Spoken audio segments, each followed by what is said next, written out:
Ahem. Hello, hello, hello. Good evening, good morning, and good night. How are you guys doing today?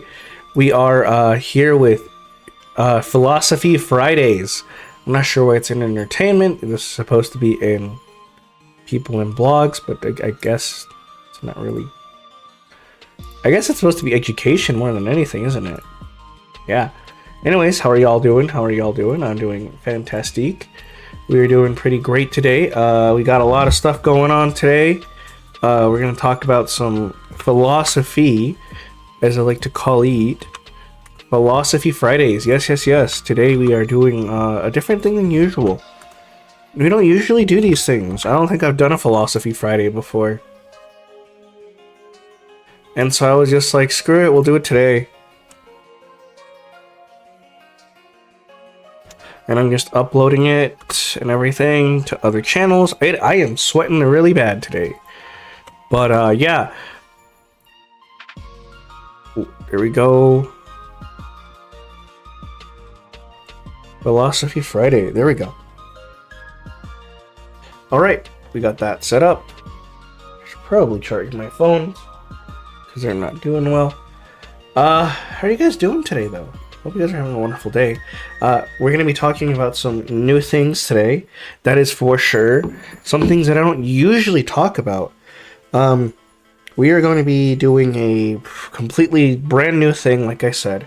We're just going to be going and just straight up doing something I just don't usually do, which is just philosophy talk. That's all we're going to do today, is just talk about philosophy.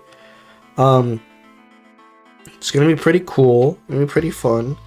We're going to see how this goes. I have not done something like this before, where we talk about intellectual things, I guess. More so, I've just been really into watching a dude named Uberboyo, and I've kind of gone crazy and I'm trying to figure out how to like improve myself. So that's one of the things that I've just straight up like been working on. I usually don't do these things because I was not. Well, I usually get into the rhythm of like improving myself, but in the past I was stopped by my family or by other stuff, or just giving myself like 100 excuses. You know, it happens. It's just part of life. But now that I'm looking at it, I really want to improve.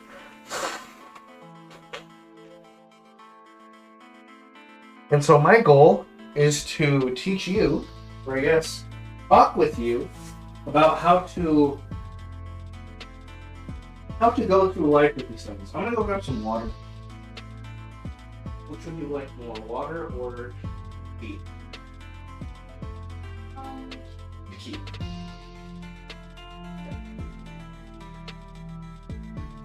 Water.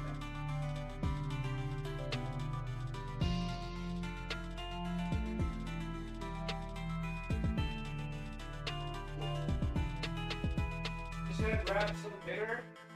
Help me over there. Just a second.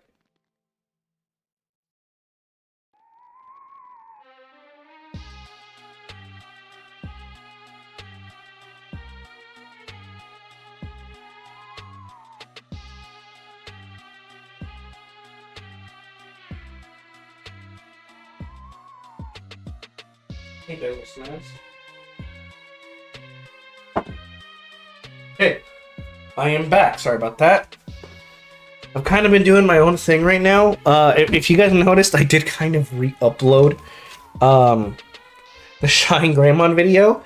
I want to see how it does if I change something. If I just change what time it comes out or the music.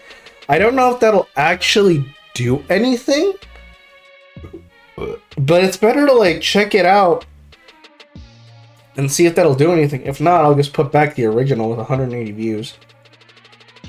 Probably won't do much, to be honest, but hey, it's better to check. Anyway.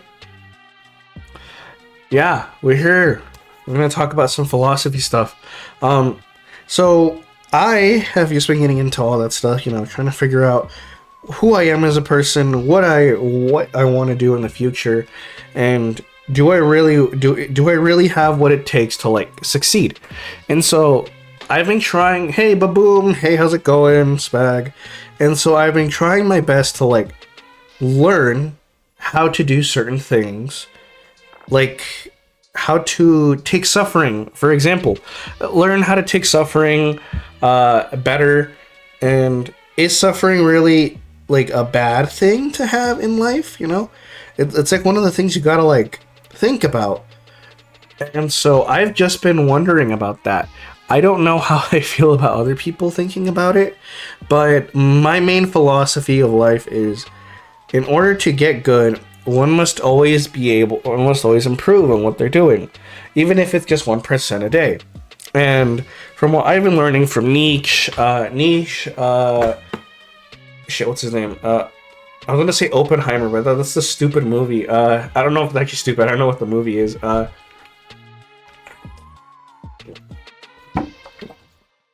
Schopenhauer, my bad. Schopenhauer, Jung. I forget who else. A bunch of other people. I've just been watching like a shit ton of people, and that's like one of the things I've just been really into. Kind of touches on this, and really in the Endwalker. Okay, that's cool. I didn't know that. I'm not too into like that stuff because I don't know what it is. I just simply don't know much of any of that stuff.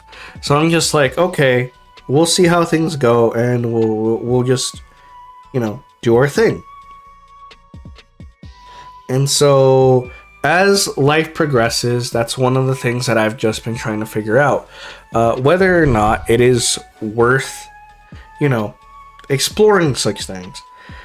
And while I myself believe that things like that are absolutely worth pursuing, a lot of people don't really care, and that's absolutely fine. I think for those people to live that way, it is okay. Just that a lot of people tend to, you know, I guess they tend to gravitate more towards whatever is easier in life, and the less suffering that they have to deal with, the better. People usually don't like taking the hard way into things, because if they do, then they're doing too much for them. Then they're doing too much, you know? They're like, no, I really don't want to do this because it is too hard. It is too much. I don't want to touch this. I don't want to improve. I don't want to, like, a lot of people complain about things. They usually want to complain about stuff that they know will make their life better. You linked it. Are you talking about suffering? Like, yeah, kind of like in Buddhism. Yeah, you link something related to how it is. Yes, because that's one of the things that Schopenhauer and all of them like went over a lot, was just straight up how people like do suffering and all that other stuff. How Buddhism, it's so cool that people have figured out the way that life is suffering. A lot of bad things are going to happen to you. That's just the way life is. Nothing you can do about it. And in order to improve your own life, it depends on what side of like the coin you're looking at, because Schopenhauer was, I believe, the first one that discovered it, in terms of looking over through Buddhism and everything, and how he was looking back upon the Buddhists basically being, hey, life is suffering, we're gonna find like a way out. And so they do their whole thing where they tend to either, you know, they're known to starve themselves or to completely put themselves out of life, things like that, and just like accept the suffering, but not really want to be part of it. They try their best to be enlightened and to go into other stuff, you know, get themselves out of the samsara, all those things. And so I find that really cool in terms of the fact that they want to get out of it, but at the same time it's kind of like weak thinking, I guess, if you want to see it that way, is how you take yourself completely out of the game, you take yourself out of life because you don't want to like deal with these things. You just want to just fucking die, basically. And what are you gonna do? Well, you just kick yourself you basically just take yourself out. And that's just how it is for some people. And if that's what they decide to do, well, that's what they decide to do. They don't kind of want to improve. Now, the reason why I was thinking about this was because of how life is kind of fucked up, where life tends to do two things.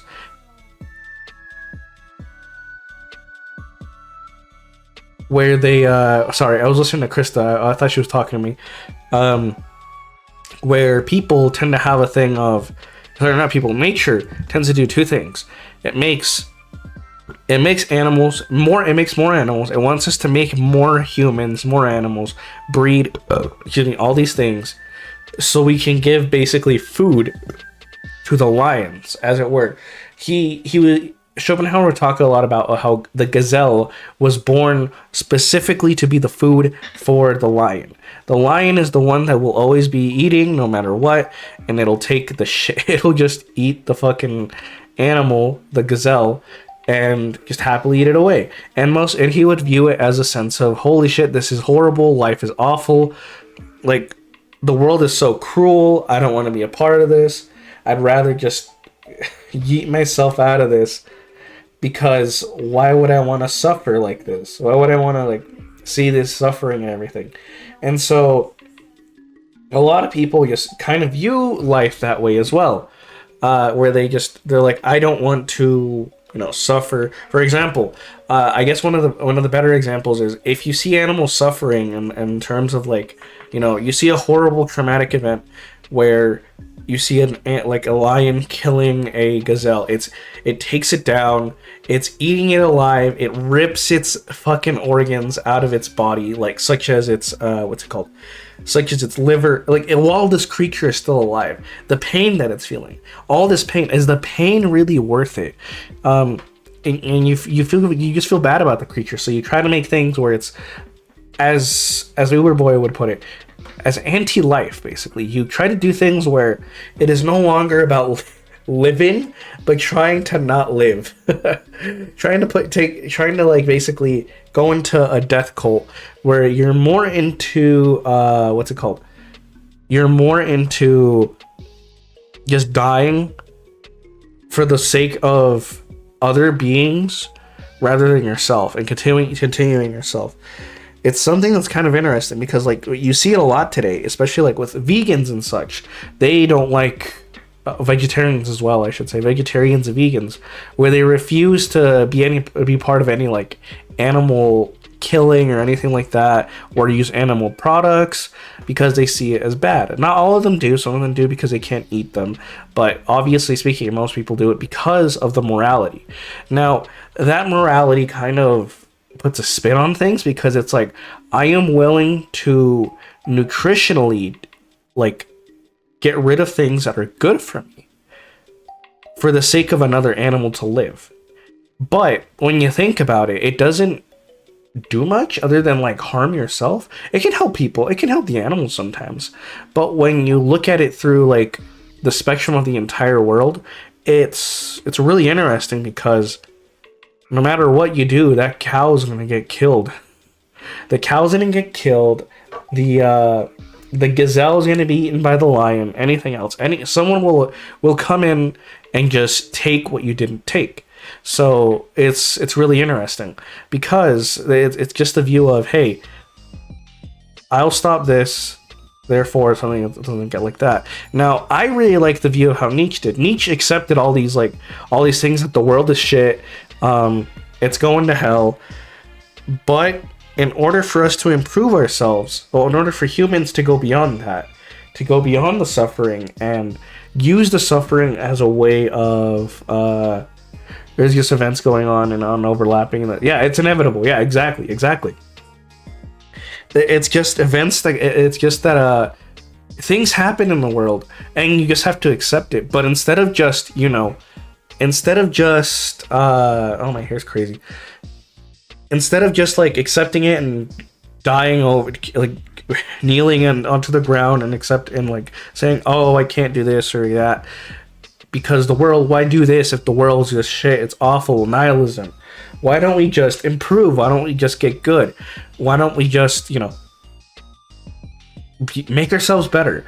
Make it so as we suffer, it'll be part of growing. And that's one of the things that I really, really liked about Nietzsche, because even though, as Uber Boyo would put it, Nietzsche was a German incel with who would love Starbucks if it was available during his time, who also simped a lot, because he would talk about how women were basically the resource of life, and it's just a lot of things that I find interesting, because in order to become the best version, in order to like become the best version of yourself, you have to go through a lot of suffering, a lot of trauma, and stuff like that. For example, a lot of people nowadays believe that in order to improve in your life, you need to read books, get an education, and all that other stuff. While an education and reading books is very helpful, if you're not able to actually apply anything that you've learned, even if you have a degree,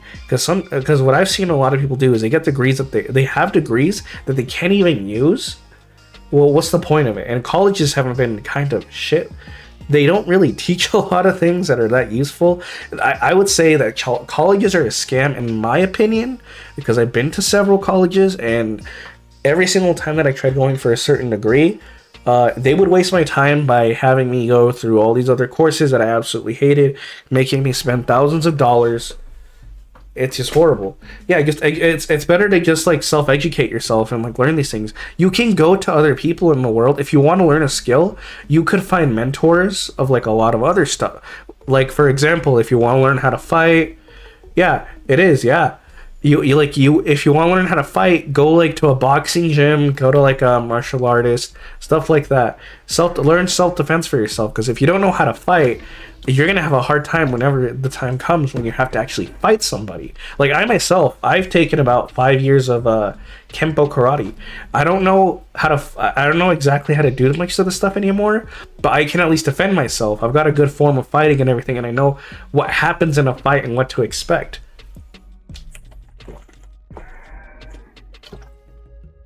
And another thing as well is that what I found really interesting was during the Roman times, the Greco-Roman times or whatever,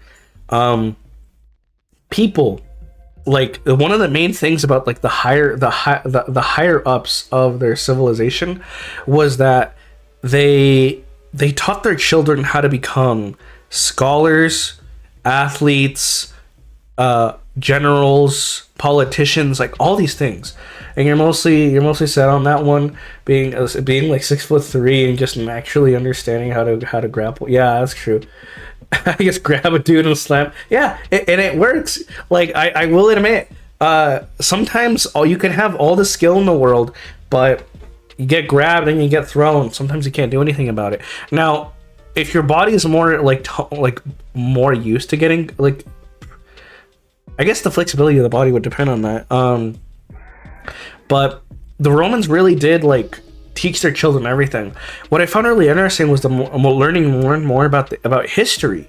Was that I basically got to see how that civilization like treated its other people. You'll wreck your back. Yeah, that's true. You do have a bad back. I do. I'm sorry about that part. It does suck having a bad back. It's not the best thing in the world. It happens. I'm always in fear of my own back doing the same thing. It's like my dad has an awful back. Okay, yeah, I'm probably gonna put the other video back on. This one's doing awful. Okay, this one's gonna go into private. Boop boop boop. We're gonna put that one back. Where the heck's the first one? Shorts. This one was doing much better. Edit. There we go. As I was saying, one of the things that I found absolutely fascinating was how the Romans would have their children learn all these things. Because, to me, we don't learn any of those things, to be honest. We don't learn how to, we only learn one thing, and that's, education. We are only told that education is important, and that if you don't have an education, why bother with anything, as I was talking about before, because you're not going to do anything. And if you're not educated, you're not smart, and all that other jank. I don't believe that's true. I believe a lot of people are losing out on straight up learning a lot about the world just by only going through education. Because if you only go through education through that way, in forms of universities and other stuff like that, you're not really going to learn anything in life in terms of, stuff that'll actually matter to you. Because while most people want to go in, if you're going to be a doctor, that's a whole different thing. Like being a doctor is just a completely different like thing that that happens. You can't exactly be a doctor without all that other stuff. So I don't blame people for that one. Like doctor, there are certain things like lawyers and other things like that where you can't do without a degree. Well, yes, having a degree is great for like getting jobs. The thing is, you got to think about it in the way of, do you want a job? Like when you think about it, a lot of jobs nowadays, they do require educations, but in reality, you're getting paid probably as much as like a McDonald's worker sometimes at this point, even with a degree. I'm pretty sure Walmart's paying like $20 an hour or some shit now.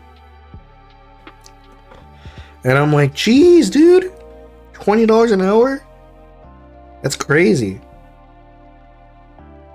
Cause like, I always found that kind of crazy that $20 an hour was like a lot for like just working at Walmart.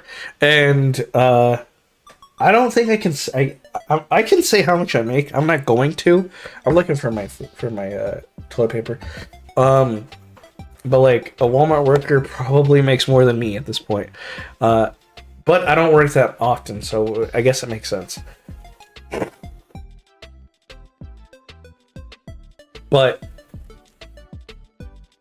as I was saying, we don't teach people how to like we teach people that physical education is good, but most of us growing up, I would say maybe not most of us, but from what I've seen with a lot of my friend group, is that a lot of the people that I knew were like bullied and stuff as kids, usually by people like who were like jocks or whatever. And one of the things that I've been learning is that while that people kind of avoid physical activity at all costs, especially if you live like in the Americas. In the Americas is where it's even worse because, oops, I meant to raise up my seat. Here we go. In the Americas, it's even worse because here, people don't really work out. Here, nobody cares. Here, nobody does anything. Okay, good. Here, people don't really care about a lot of those things. Like, they view physical, like doing anything physical. Is this thing on the right setting? Good. Physical as too much effort to put in. Because if you exercise, you're wasting your time, or you're not that smart. If you exercise because hey, the jocks in school were dumb, or something like that. But as I was saying with the Romans and everything, they had their people learn everything. They had them learn physical education. They had them learn politics, how to be strategists for war, how to be philosophers. Philosophers are a big thing. How to be scholars, how to be musicians. Like they taught their kids everything, which I find kind of crazy. Because when you think about it, here in the U.S., we only teach our kids a few things. Usually we view things such as like physical education, music, and other stuff like that. We don't view it as like a thing that really matters too much. If you're not going into science, math, or I guess English, literature is very important, by the way. But I believe the only people who can really make good literature are people who, how would I even put it? People who are good philosophers, basically, in the sense that they can write stories and things and talk about things that make you think more, because in the current times we don't really think too much, especially when we're in a culture of such as what's it called, TikTok. We're in the TikTok culture, on the YouTube shorts. I am kind of to blame to help with that because I do TikTok shorts.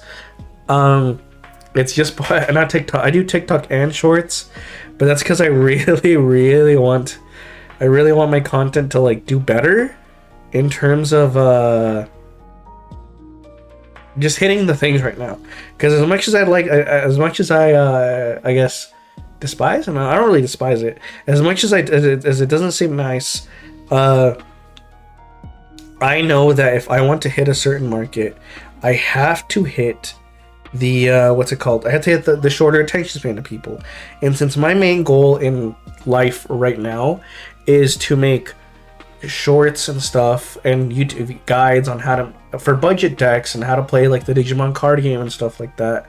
My main goal is to just do that. Like I'm already starting to dominate some of the scene on budget decks and other stuff like that. I uploaded a deck. I uploaded 3 videos by accident today. Wish I didn't do that, but it kind of messed things up for me because now I am hopefully that the what's it called, the Shine Greymon video does well. It did okay. It hit like 180 views. It hasn't gone up at all since then, but that's kind of fine. That's kind of my own fault for like taking it out. I thought re-uploading it would be a good idea. It did not hit the numbers as fast as it did before I re-uploaded it. So I just put back the original to see how that would do. And one of the things that I have just been absolutely in love with right now is just figuring out how to like get better with those. I make kind of like the same video every single time, and I'm happy with that for now because it's doing the job. It gets the job done. I want my deck list quick, out, easy. It has the hook. It has everything. It goes. It's gone, and that's it. The guide video shouldn't take me too long, but I'm actually stuck on making that how to play video right now because I'm trying to like imagine it. I'm trying to figure out how to visualize it in my head, or as some people say, manifest it, so I can see it before I start it. I've been trying to think of a thumbnail. I haven't been too good at that. My thumbnails are okay. They're decent. They're not the best. They're just there. But I plan on, I don't know, I'm trying to improve on those, but I gotta keep trying on those, on how to do better. But I've always been told that if you want your video to do better, make the thumbnail first, then make the everything else, because the thumbnail always comes first, so people are always going to see the title with it as well.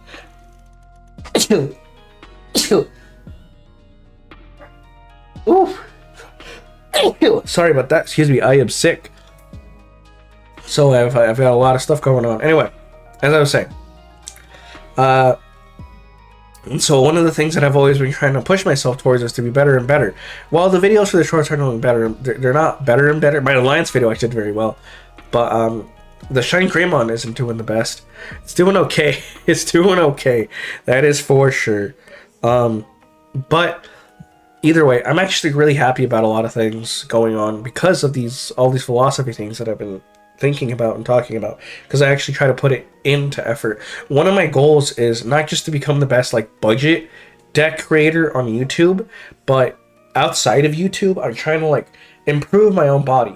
In the past 4 weeks, I've lost about 4 pounds so far from exercising, which is a lot to me because I eat a lot, and sometimes losing 2 pounds is a bit hard for me simply because I have those cheat days where I don't do anything, and sometimes because of my own job I get sick, and I've already been sick, which sucks.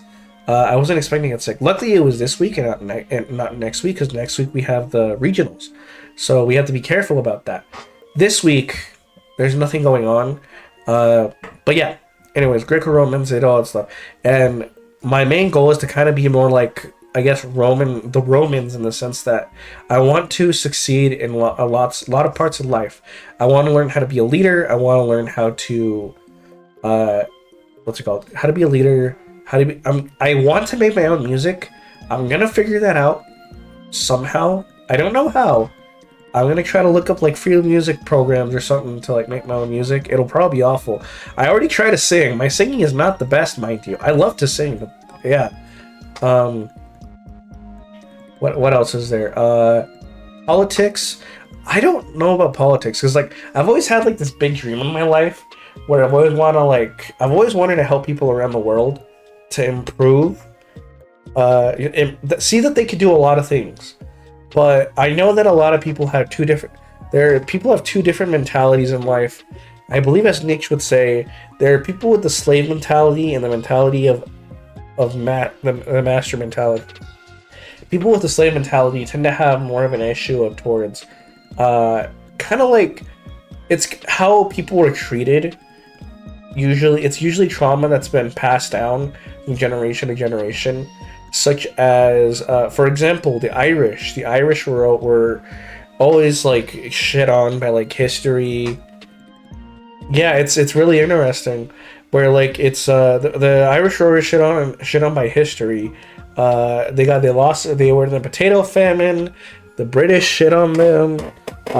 They would try to get free, they couldn't. And so they have this mentality where they tell each other, if you ever strive for anything, they would shoot you down. They would be like, no, we don't do that. You're Irish. We don't do that here. So I always found that extremely interesting how they would tell each other that. Because it's like, damn, dude, like, why would you shoot yourself in the foot like that? I guess people who are stuck in the muck, yeah. People who climb out and walk, yeah. Yeah, pretty much. Exactly that. Exactly that. And, like, a lot of people don't try to, like, do that. A lot of people try to, like, do crab in the bucket. It's like a crab in the bucket mentality.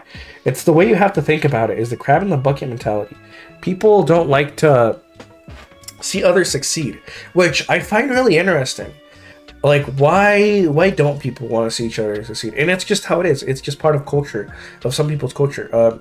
As much as myself as like a Mexican American, I don't see that. Like, it's kind of weird because I grew up, I would say privileged. I would grow up really privileged.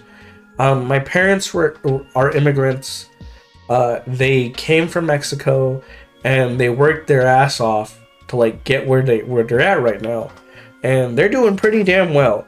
A lot of the things I get in life, I've had a lot of stuff just like, my whole life I've been kind of like just handed things. So I never truly learned how to struggle. I had always wished for that growing up. One of the things that I always wished is that I would move out, struggle to like eat, struggle to pay rent and other stuff like that, and suffer. I don't know why, but I always had that. It was like a weird dream for me where I just wanted to suffer. I wanted to feel what it was like to actually like be down, be kicked down, and just get the shit beat out of me. And it's a weird thing because a lot of people are like, why would you want to do that? Why wouldn't you just want to be privileged your whole life? And I didn't like the privileged life. Like, in terms of the fact that I didn't like that everything was handed to me. Like, my parents never taught me how to do anything. I had to learn everything by myself because they refused to teach me anything. Because they are, sorry, mom and dad, but in reality, my parents are like, yeah, life isn't yeah, exactly. My parents are narcissists. As bad as that sounds, it's not fun when the main thing that I learned in life was the one thing that I always heard growing up, no matter what. If I ever wanted to learn anything from them, they would always tell me the same thing. No one ever taught me anything. Why should I teach you? It's one of the things that stuck with me from it, that it's still stuck with me.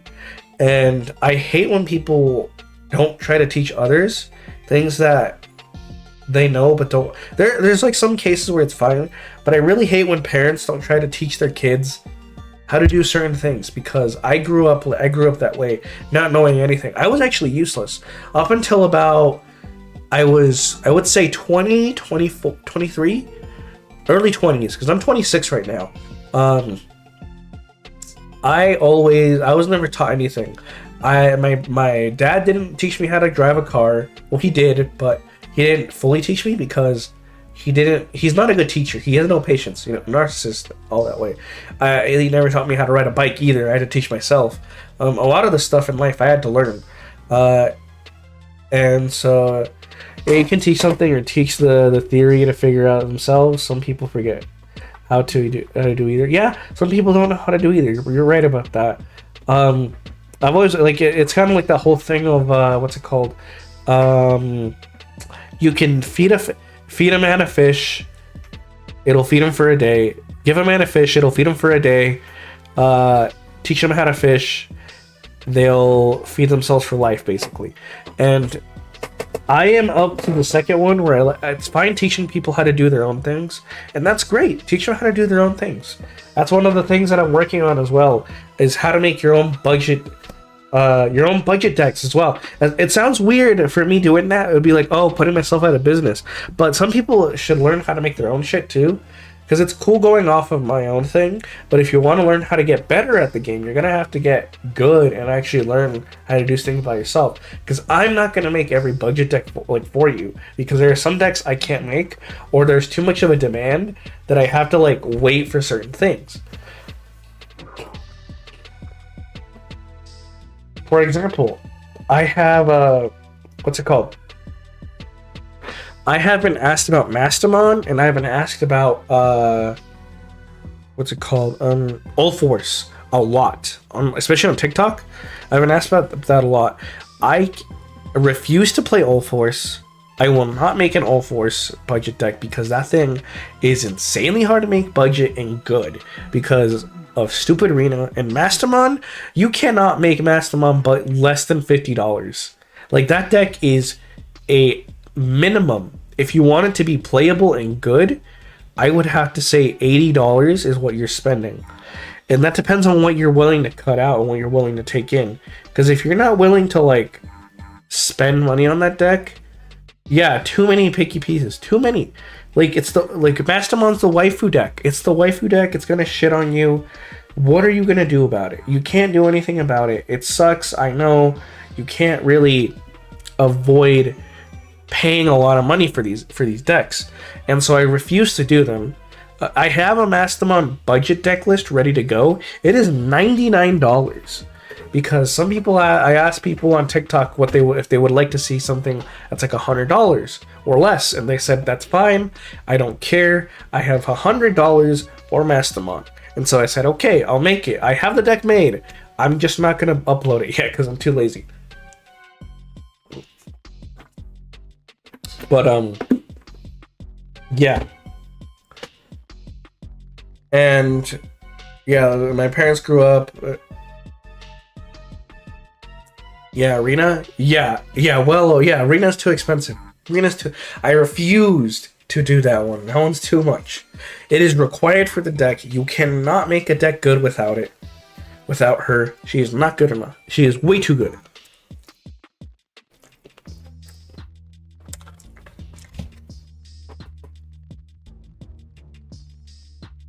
Yeah, at minimum, you're spending $100. Even if you just play two.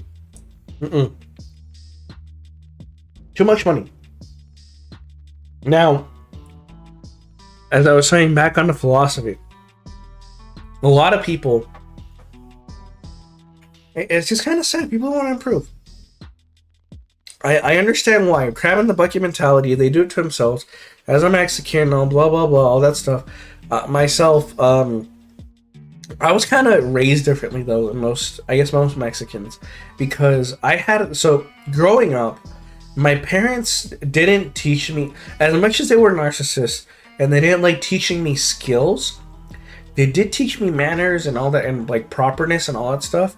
They taught me how to basically, how would I put it? They gassed me up to be something big.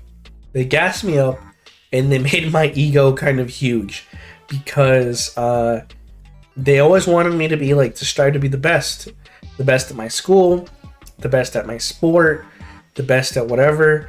And I would usually never try because I never gave a shit. School wise, I would always fail. I would always flunk.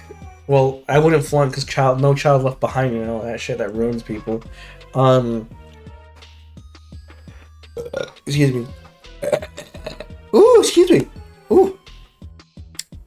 I was never good at school. I hated school. I thought school was boring because I didn't really learn anything or cared about anything. None of what I learned from school really stuck to me because I just never cared. As a kid, I wanted to be a paleontologist, and I was like, yo, paleontology, dinosaurs, sick, cool. And I would ask my parents for books upon books of paleontology. I even learned underwater shit, from hundreds of thousands of years ago. and I loved it. I love learning about the ocean and other stuff like that. But when I was in middle school, because of how bad my grades always were, because I never cared, we had a parent teacher conference one day, and my mom and my both of my parents dragged me to my science teacher, and they asked him, do you think that a student with a D- in science will become a paleontologist? And my teacher was like, maybe, but no, probably not. And it's been ingrained inside my head because of I've always hated my parents. It's always bad to say that for some people, but like I hate my parents. It's just how it is. I love them, but I hate them because they've done so many bad things to me at the same time. They've caused me to never want to be like them, which I don't know if that was their goal or not, but it's been a lot of stuff like that in my life that I'm just like, because of you, I haven't been able to do these things. Now, I've been trying to get over that whole blaming them for everything, because in reality, I'm the one who gets to decide what happens to me. There's trauma there, obviously, but the only person who can get through this trauma is myself. There are people who can try to help me, but no matter how many words they say or whisper sweet nothings into my ear, that oh poor baby, you can't do that, or everything's good, you're perfect as you are. Oh, they're so bad. No. I don't give a shit what they say. I need to get out of it. I am not good the way I am. I need to improve myself and go beyond that. Because one of my goals in life was to never be like my parents. And unfortunately for them, because they own a business and everything, and that business is their lifeblood and stuff, which I've quit. I used to work with them all the time. I've quit their business. I just decided to just stop working with them. I quit one day because I was making enough money over here at my other job, and had enough hours and everything where I was good. That's your view on things like that. No use in being hung up. Yeah, exactly. Just be yourself. But and I was just like, okay, I gotta do my own shit, because it was actually starting to affect my content. I didn't want to do YouTube for a long time because my parents would like cause me these problems. Before the last channel, that I had, I did not put too much effort into it because I just didn't see the point, and I was too scared to ever do anything. I was stuck in this mentality that just being scared of everything, being scared of like not actually pushing myself to go beyond what I could do and stuff like that. I'm still kind of stuck in that because I'm trying to make things too grand for what I want to do. Like, for the Digimon how to play video, the thing that came into my mind for making this exciting was explosions everywhere. And so I'm like, how do I put explosions into the video as a hook? And so I'm trying to figure that out, because I'm trying to figure out how to make something exciting to get people want to play the card game, because rules have changed. There are new rules that are coming into play. I might do like an advanced rules video, because we gotta have like at least just a starter video. Anyway, back on track. Parents were always like that, and the only person who could like change themselves is myself. So I've done a lot of like self-searching. I've been looking at videos that have been talking about how a lot of the things that people don't realize that they can do to change in themselves are right in front of them. They have to see themselves in a realistic point of view, and to say, I suck ass at a lot of these things. I'm good at certain things, but if I want to improve and go beyond to what I want to be, I have to change a lot of things about myself. Now, it's okay being yourself. It's okay being who you are. Now, the thing is, you got to ask yourself as well, are you happy with who you are? Or would you like to be a better version of yourself? Not be somebody else. You can be like somebody and try to copy some things. But the main thing is, you don't want to be like an exact copy of the other person, because that's not you. That is not who you are. They just inspire you to become better. And so I've had to like look into myself and to see, what is it that I truly want to do? What is it that my heart and my soul wants me to do?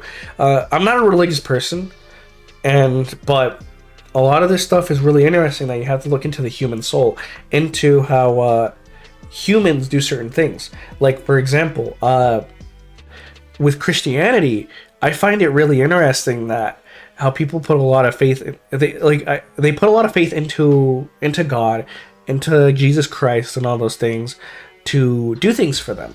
What I find really interesting though is people who let that get to the point where they don't do anything for themselves and they let the Lord provide.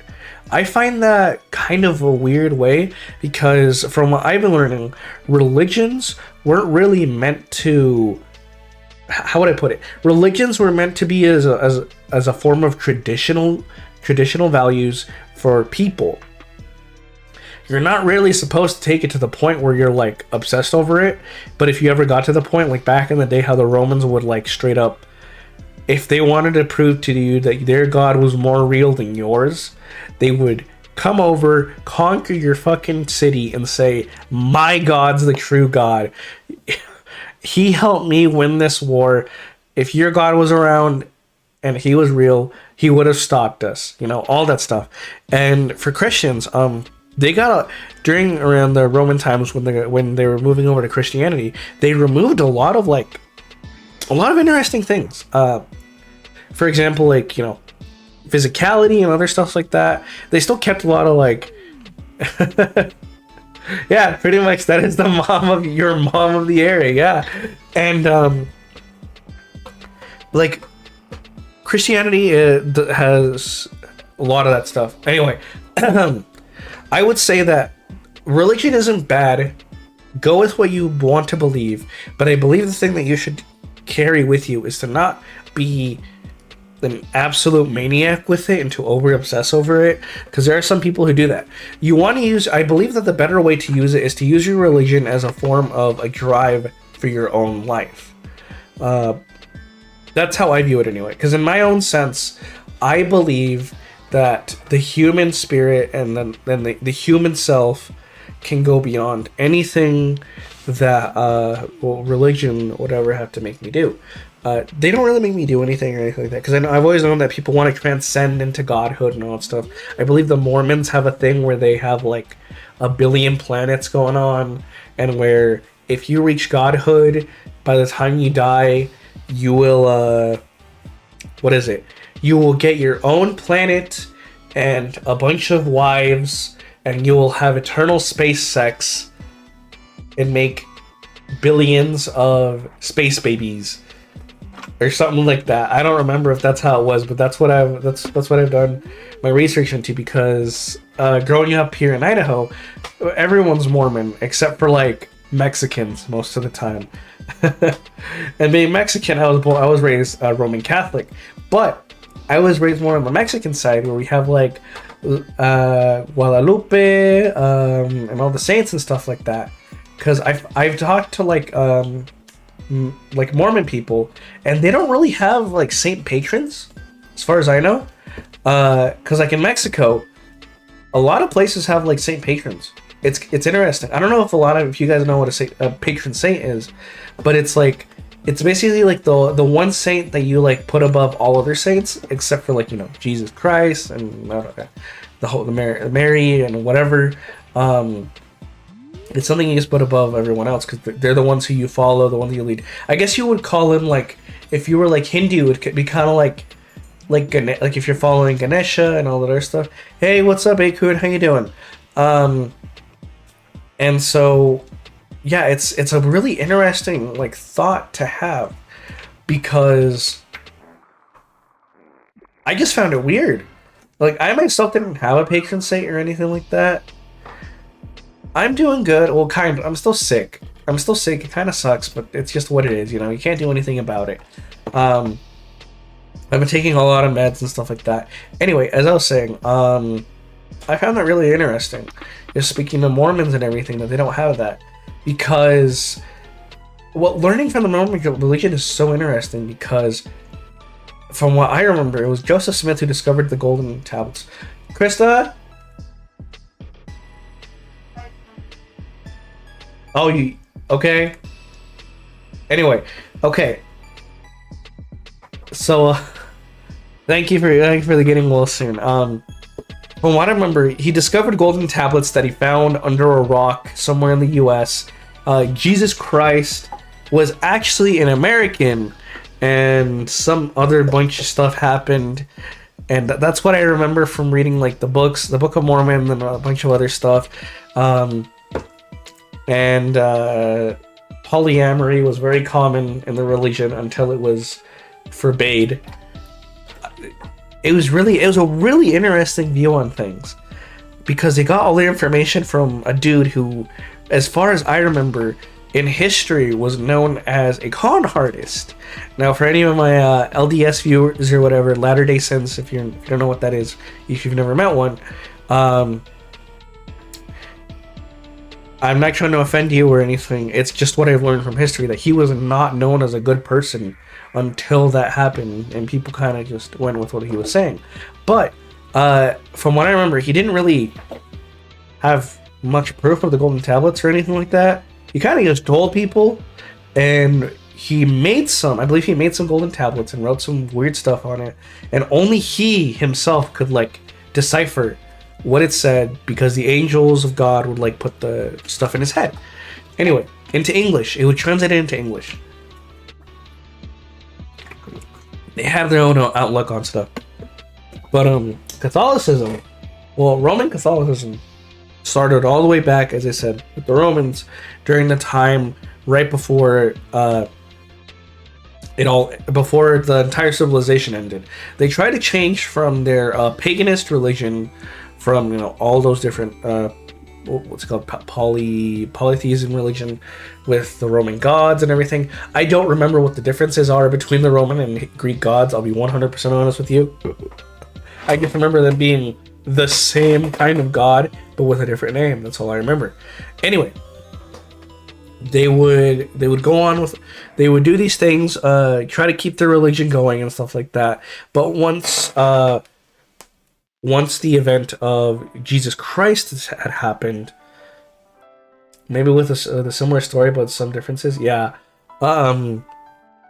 once Jesus Christ had happened, a lot of people were trying to change the religion into Rome into that, because it all started in Rome, even though it had like Hebrew like descent and other stuff like that.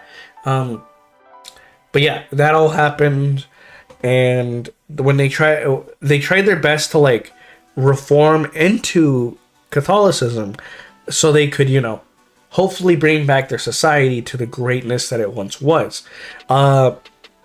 Unfortunately, that didn't do anything.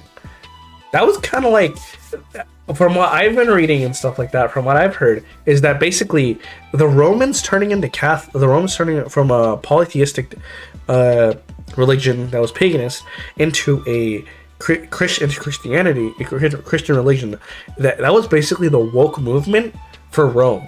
For us, kind of like how we're having our wokeness going on, and all the weird shit going on right now with like those like pride rallies screaming out, we're queer, we're here, and we're coming for your children or whatever. You're also popping out and in work. It's been a tiring day. Yeah, that's fine. What's up? What's up, Chris Quill? Yeah, I fed her. Don't worry about it, Spag. You're fine. Anyway, as I was saying, where it was kind of like a woke movement for the Romans themselves, because when you look at it in the perspective, everything was going to shit, and the only way to like save themselves was to go with Jesus Christ, and so that's how they viewed it, and so they changed into it so they would hopefully save themselves. Unfortunately, the Germans came in and said, yo, we're better, we're stronger, we're gonna fuck your shit up. And the Germans beat the shit out of the Romans, because everybody had given up at that point. Their society had collapsed. There was nothing they could do anymore. Nobody wanted to fight. Nobody wanted to do anything. They just didn't care. So for the first time in like several thousands of years or something like that, the Roman civilization had to crumble. And Yeah, and the interesting thing is how the Romans had viewed the Germans. They viewed the Germans as thank you, thank you. I actually don't have a haircut right now. It's just how my hair is.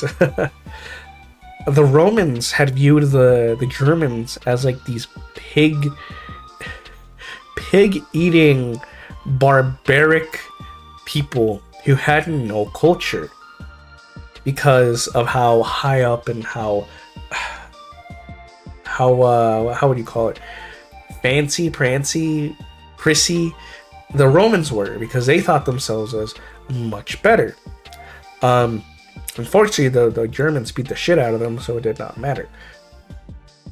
But the Germans, on the other hand, they had their own religion, paganism going on and stuff like that, where they didn't really have different values to like the Romans in the sense of what's going into Catholicism. What I find really interesting about that is how, no matter how you view it in certain places, religion has always been used to think of traditionalism. It's the traditions that matter the most about the religion, bringing people together and like having a moral good and stuff like that. Because in a lot of religions, it feels like no matter what religion, paganism, Islam, Christianity, I believe Jewish faith as well, there's always that traditionalism where there's a community that comes together. They have values. A lot of the values are same from basically almost everybody else in terms of not believing the same God or anything like that, but having like a moral view on things and how things should be in a sense. Like, for example, people always say don't rob, don't steal. Like, that's always been a thing that people have always done. Because no matter how you view it and no matter what point of history, you steal shit, you die. You either die, you get put in jail, or something else. Even nowadays, we still view it as a bad thing. But our own society is going. Well, I would say the U.S. I don't know how it is in like other countries, but in the U.S., we've had a lot of shit just go down because we don't really have anything really uniting us anymore. We're not letting we're letting things go too much. We're not really thinking what this would do for us in the future. It's just a lot of kind of interesting stuff going on. Give me a second to bite a pizza.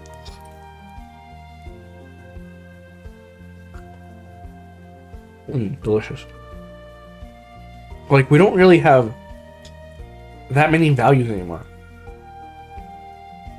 Like, we don't even, a lot of people don't even want to be American anymore. They hate the country. They hate the country. They hate a lot of values. And they say do whatever you want. Which I find interesting. They view traditionalism as a bad thing.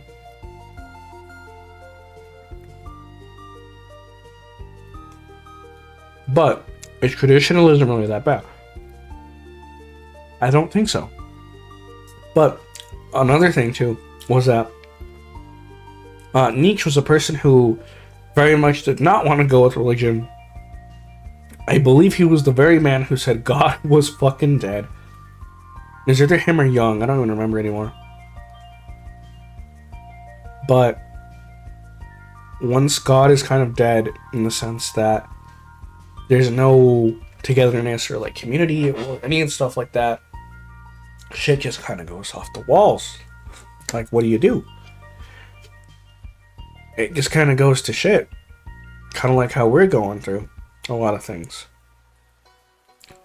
I guess the new religion heading towards now would be like all the weird shit going on, those like rallies and everything like that. Or, yeah, a lot of weird shit going on. I'm trying my best not to offend people, but that's just how it is. Because I don't want to get kicked off of YouTube. But I just have a lot of things to say about those things, especially being like I've always heard of the thing about how white people are evil, white people are bad, and all because in history white people were the people who were dominating a lot of the cases. My ancestors are white, they're Spanish. Of course they're gonna be Like, people don't even know that Spanish people are white sometimes. It's kind of funny. Or we're like where Spanish is from, because people are so fucking stupid these days here in the U.S. But I've never like really faced any racial inequality in my life. The only times I've ever felt like anything racist towards me was by my own race. Growing up, I always had issues with other Mexican kids because I wouldn't act like them. My parents would never like they would never like have me be like a lot of the Mexican kids. I guess that's how I would say it. Like I said, I was always taught to be proper, to have manners, to talk well, and to, like, you know, do those things. Growing up, I always remembered like all the Mexican kids in my classrooms were usually like either delinquents or something else.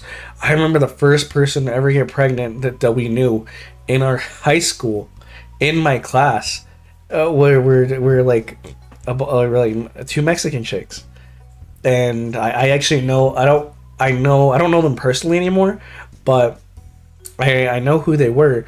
And I knew who the fathers were because they were with them, and they're still with them. Actually, I hope they're doing well. I hope they're doing well for themselves.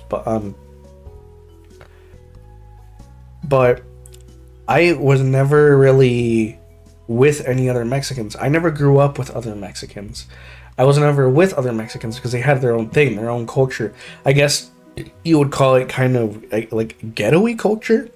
Because a lot of the Mexicans that I knew in high school, they didn't have a nice upbringing. The only other Mexicans that I hung out with were people in my neighborhood. They had a similar upbringing to mine, and they have been very successful in their lives. And I hope that good things go for them as well. Same with the other people, but the ones that I didn't get along with, the ones who were more delinquent and stuff like that, one of my friends growing up. He was a very big, strong. He was a strong kid, very big, very strong. I'm not gonna say his name or anything, but he was a kind person. He was not the smartest kid ever. He would do very bad in school, and he was just nice. He was big, strong. He always hung out with me. He was actually a family friend as well because my dad knew him. Because he what's it called? He was his bus driver growing up. And we always did a lot of stupid stuff growing up with him and I together. I once instigated a what's it called? I once instigated a what's it called? A fighting ring in elementary school. Because I was bored, and so I would put bets and I would make money off of this. By the way, growing up, I was a fucking hustler. I would make money in the weirdest ways. I would sell Pokemon cards. I would like do little services or stuff like that because I loved making money. I'm still a piece of shit with these things. I just don't do it that much as I used to, but I know how to make money in certain ways. It's just my parents taught me how to be an entrepreneur since I was a little kid. Anyway, and he would be my fighter because I knew he was the biggest, strongest kid in the entire school. And I would make so much money from that until we got caught. And then it was done. It was done for. It was over. Nothing we could do at that point, unfortunately. But I had a lot of fun with that while it lasted. And we were good friends for like a long time until he... So once high school rolled in, there are 2 high schools around here. There's one for kids that are not doing well and are basically... they're on the lower end of things. I would say is a lot of the delinquent kids go there a lot too, or kids who want to graduate earlier or faster, and just don't want to have don't want to spend too much time in a high school, because they would get done faster over there, just to get the kids out of there, because they were problematic. And that's where he went, and I went to the regular high school. I had never seen him again after that. Years later, once we're both adults, I saw him on the news. He had apparently R-worded a 10-year-old girl and killed the mother of the 10-year-old girl, which was his girlfriend at the time. And he was coked up. He was on all kinds of drugs. I don't know what happened to him, but he was one of the nicest kids I ever knew. And because he went to a completely different school, things changed. That's the last time I saw him. I'm pretty sure he was executed like last year. I'm not actually sure, but it was sad to see that, and that's just a lot of the things that I get. It's one of the things that I always wonder about my own culture is like, what happens to most people in like the culture that I'm in, because I myself I don't I just don't identify myself with a lot of other people that are Mexican American. It seems to mostly be Mexican Americans. In Mexico, it's a whole different thing. Like over there, holy shit, man, that culture is different than here. Like I love the culture in Mexico, but like I will say, people over there are fucking crazy, but they're fun to be with. I'll say that much. Especially with drinking, man. Ooh, baby, I have drank an entire bottle of fucking tequila in Mexico before, and I was drunk as hell, but I never had a hangover. And my cousins drove me from a party drunk. It's a lot of crazy shit. I have stories to talk about on that. Like I have so many stories about Mexico. I fucking love talking about Mexico. I hate Mexico, mind you. I absolutely despise that place. Not be for the country. I love the country. It's just that, how would I put it? I guess it's kind of like that crap. I don't know, because there's not really that. Like, I guess it's because I've had a lot of bad experiences in Mexico. Mexico was the first place I was ever like bullied. I was bullied in Mexico. I didn't know I was bullied. So when I was a kid, I went to Mexico because I skipped a grade. That's what my parents told me. They said the school didn't want me there. I was affecting their like. I don't know what it was. It was affecting their finances or something at the school, because they had no idea what to do with me. So I took a year off of school. I went to Mexico with my parents, and I was bored as hell over there. I didn't do anything for like half a year, and then after half a year had passed by, I told my parents, "Hey, can I go to school? I'm bored. I don't know what school's like over here, so let's go try it. Let's see what it's like." And so I went to school, and I had fun at the school. I was actually put in classes that were more advanced for my age, simply because of the aptitude tests that they had me take. I will say, you go outside of the U.S., education is almost better anywhere else than here. I will almost guarantee you that. Anyway, and I was put into a class with my cousin. My cousin was much older than I was. I think he was about two. He's about 2 or 3 years older than I am, and I was in a bunch of. I was like 7 years old with a bunch of 10-year-olds. And so it was like, wow, this is kind of weird. But I was really popular because I spoke English. And if you know English in a foreign country that doesn't speak that language, you're going to be cool for like a while. You're going to be cool for like almost the rest of your life. Maybe, depending. But people always wanted to say, how do you say this in English? How do you say that? And so I taught kids how to speak some English words. And I was like, yo, I'm the top G, as some guys would say. Um, and I just loved it. I just loved it, just all the attention and everything. But I also got, I guess, the respect of the bullies, because they never bothered me. They didn't actually bully me. I just noticed that they would bully other kids, and once they got to my cousin, that's when like my fucking fight or flight reactor just went off. And so I would step up to these bullies and I'd say like, "Hey, leave them alone. They ain't doing nothing to you." That's a double negative. I know they aren't doing anything to you. They aren't doing anything to you. Leave them alone. They have nothing to do with you. And so they're like, "Okay, haha, funny." And so they thought it was a joke. And for like a week straight, I would stop them from doing like their shenanigans. And they finally got like, they were done with it. And so they were like, "Okay, okay, you know what?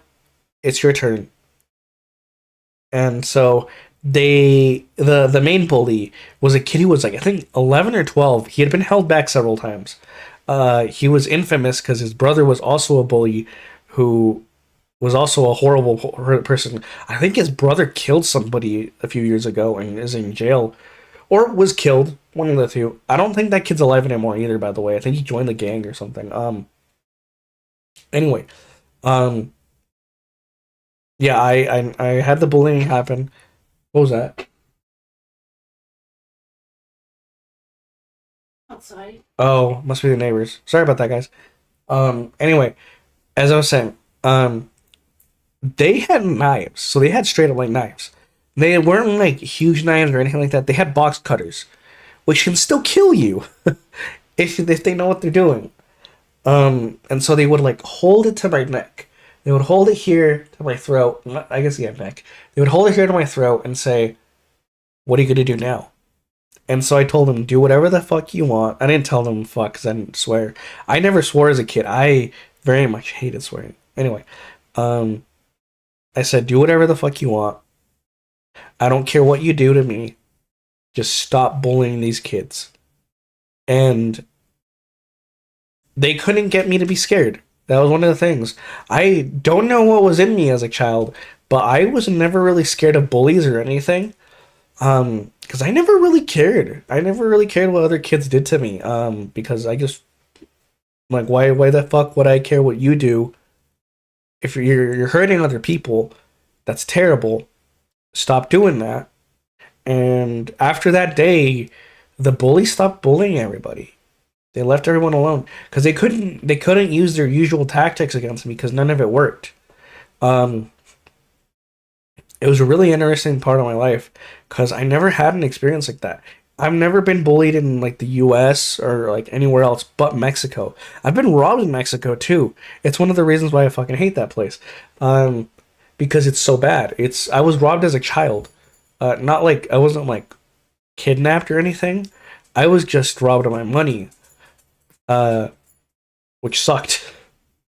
Not while I was awake, mind you, but I was just robbed because I had like my money in my hands, and I was so excited to go to places and spend my money because I would be given like 50 pesos, which is like $2 in U.S. money, but it's a lot of money in Mexico, so it doesn't matter. And I was so excited. I would buy like little knickknacks and turtles and shit, or like video game systems that were like 50 pesos or something like that. Anyway, or candies that I really loved as a kid. But yeah, I always had like these balls to me that I never understood. Nowadays, I view myself as a coward, as a piece of shit who doesn't do anything. Um, what's so funny, huh? Just, it's true. Yeah. What are you talking about? What do you mean it's true?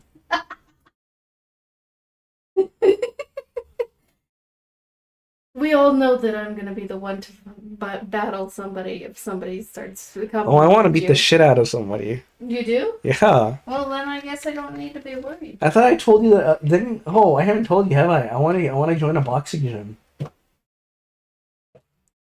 So one of the things I want to do recently, I want to learn how to fight again.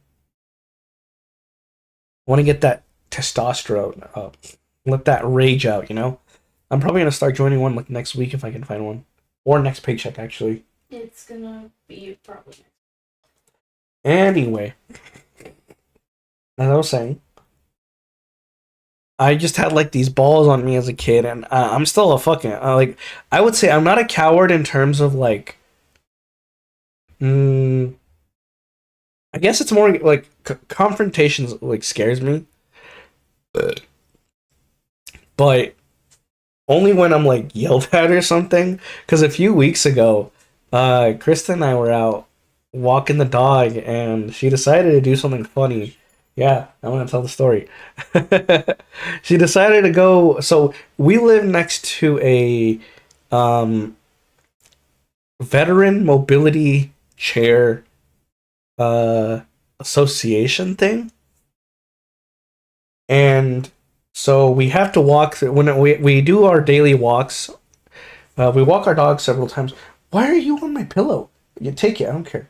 Take it. Use it. Cuddle on it. I don't care. Um.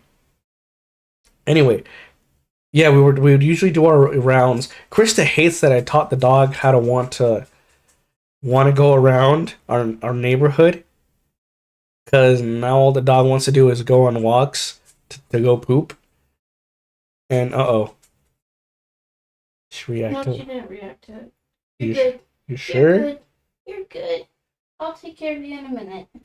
I just took her out. Anyway, probably because I stopped her mid poop because she was about to get hit by a car. Ah, She decided to have one in the middle of the road.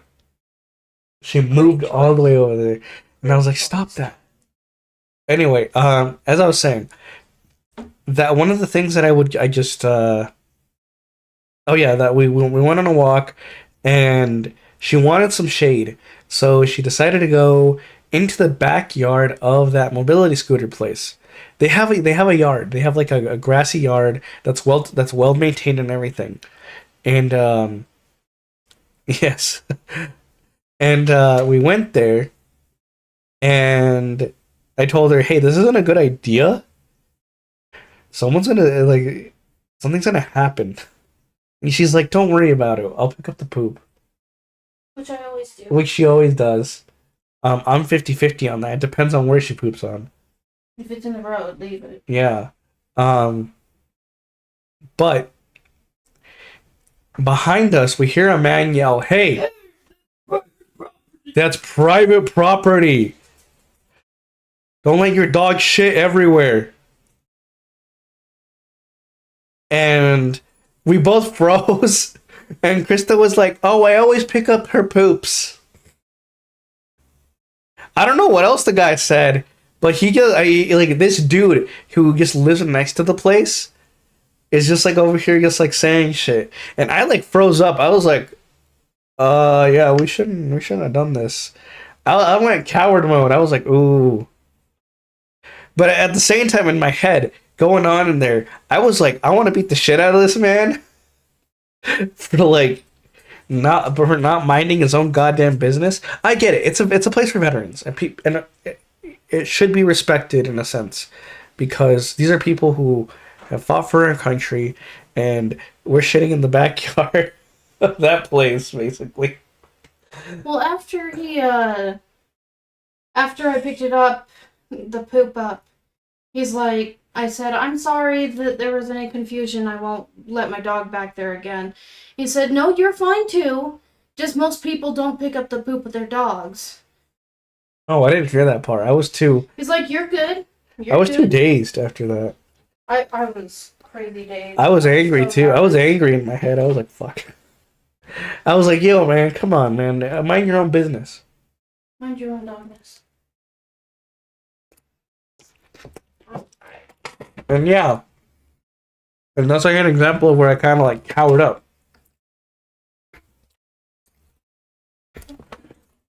Yeah, that's beautiful. Very pretty. Anyway.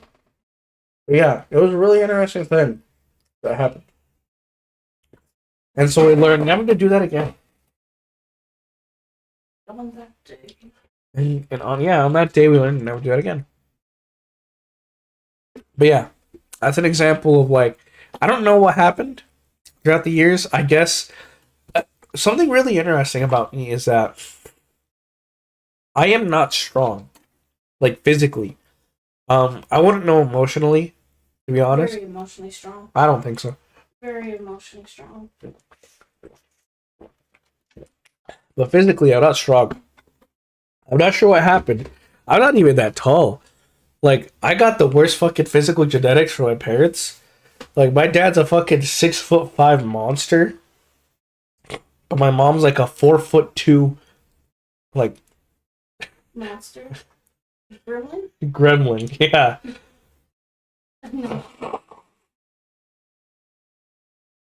And, like, I just got the worst of it.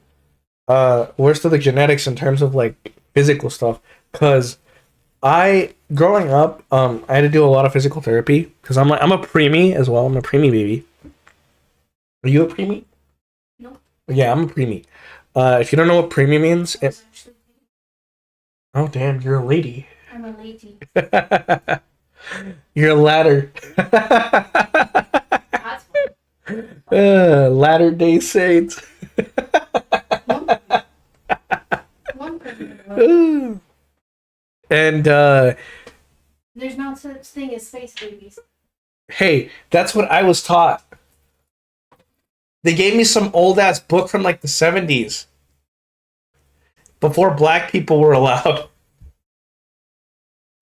Anyway, what was I saying? I lost thought. I lost my train of thought. What was I talking about? Yeah, after that. Oh, physically weak. Thank you. So yeah, I was never physically strong. I was always physically weak as a child. Um, because I didn't use my muscles for anything. I played the shit out of video games and watched TV all the time. So even as an adult, I still struggle with things that are like 50 or more pounds, or I guess 25 kilograms. For those of you who don't live in the pound and places that use pounds, who don't speak American, I guess, because I'm very physically weak. In high school, I actually had the grip strength of a 6-year-old child, is what they said. They said this was very abnormal when I went to a physical therapist, and they're like, this makes absolutely no sense. The only reason I found out about this was because at our county fairs that we have here, they somebody had a set up a thing where you could measure the grip strength that you have, and if you had the highest grip strength, you could win up. If you the higher the grip strength you had, the better the prize you got. And so I tested it out with my best friend Kevin, and he got a regular average teenage boy, or I guess man at that point. I did mine, and mine was like the 6-year-old child strength. And they were like, "This makes no sense." And so they had me do it again because that is ridiculous. They thought it was broken. So then they recommended me to a physical therapist, which at the time I had insurance to do it too. I don't have insurance now. But anyway, that happened and they were like, "Yeah, we don't know what's up with you, but you're weak. You're weak as hell. You're weak as shit. We got to get you up and running." And the strongest I could get to after all that was like I think a 10-year-old child. Which was it went up 4 years, but I was always physically weak. I've never been able to do like a lot of stuff, and my parents hated it because a lot my parents' job required my parents' business, bless you, required a lot of physical strength. It had to deal with semi trucks and a bunch of other stuff. So we had my dad, because he didn't want to spend money on hiring people to change tires or stuff like that on semi trucks. Truck tires are insane, by the way. I fucking hate them. I hate semi trucks to begin with. I think they are the devil, but that's just me because I have trauma. Anyway, I've always hated them, and I was never strong enough to like change tires or to like do anything. And my dad would always get like frustrated because I can't physically do any of these things. He would never understand that I am just that physically weak. He found it weird and odd, but because I was never someone who struggled growing up, someone who never had a reason to get strong, even though I did martial arts, I was still weak because the only thing I had going for me was speed. Because I was the fastest kid, in my martial arts stuff. What? Yeah, fast as fuck, boy. And that's just how it was for me. I was just a weak ass little shit. Like I'm not that short, but I'm also not that tall. I'm like below average American height, like just 1 inch, unfortunately. But that's just how it is. And so, one of the things that I've been trying to figure out for myself is how to make myself strong. Because one of the things that I've always wanted to be is strong. Like, my belief always growing up was if you are not strong, you cannot protect those who you love. It hit me even harder when I read One Piece. What's up? You going to sleep? No. Okay. It hit me harder with like One Piece. If you guys haven't read One Piece or watched it, One Piece is the modern day Odyssey. That shit is amazing. Read it. It's like the best story ever told in modern history that nobody wants to read because it has over 1,000 chapters. Like, suck it up, Buttercup, man. Have you seen Homer's Odyssey? That shit. Come on, man.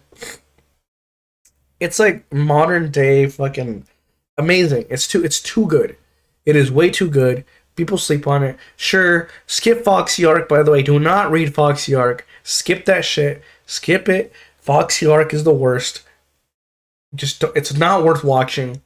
It will literally ruin your experience with One Piece unless you like comedy. Then I guess go ahead and read it. Skypiea is worth it. I don't care if it's slow. I think it's good. Anyway, with One Piece, I've learned a lot of things within myself. Mostly being more confident in myself. I've always wanted to be more like Luffy. Luffy is my favorite character. I've got a bunch of Luffy figures over here on the left, and Sabo, because I really like Sabo. He was also the only one that was like, at the store.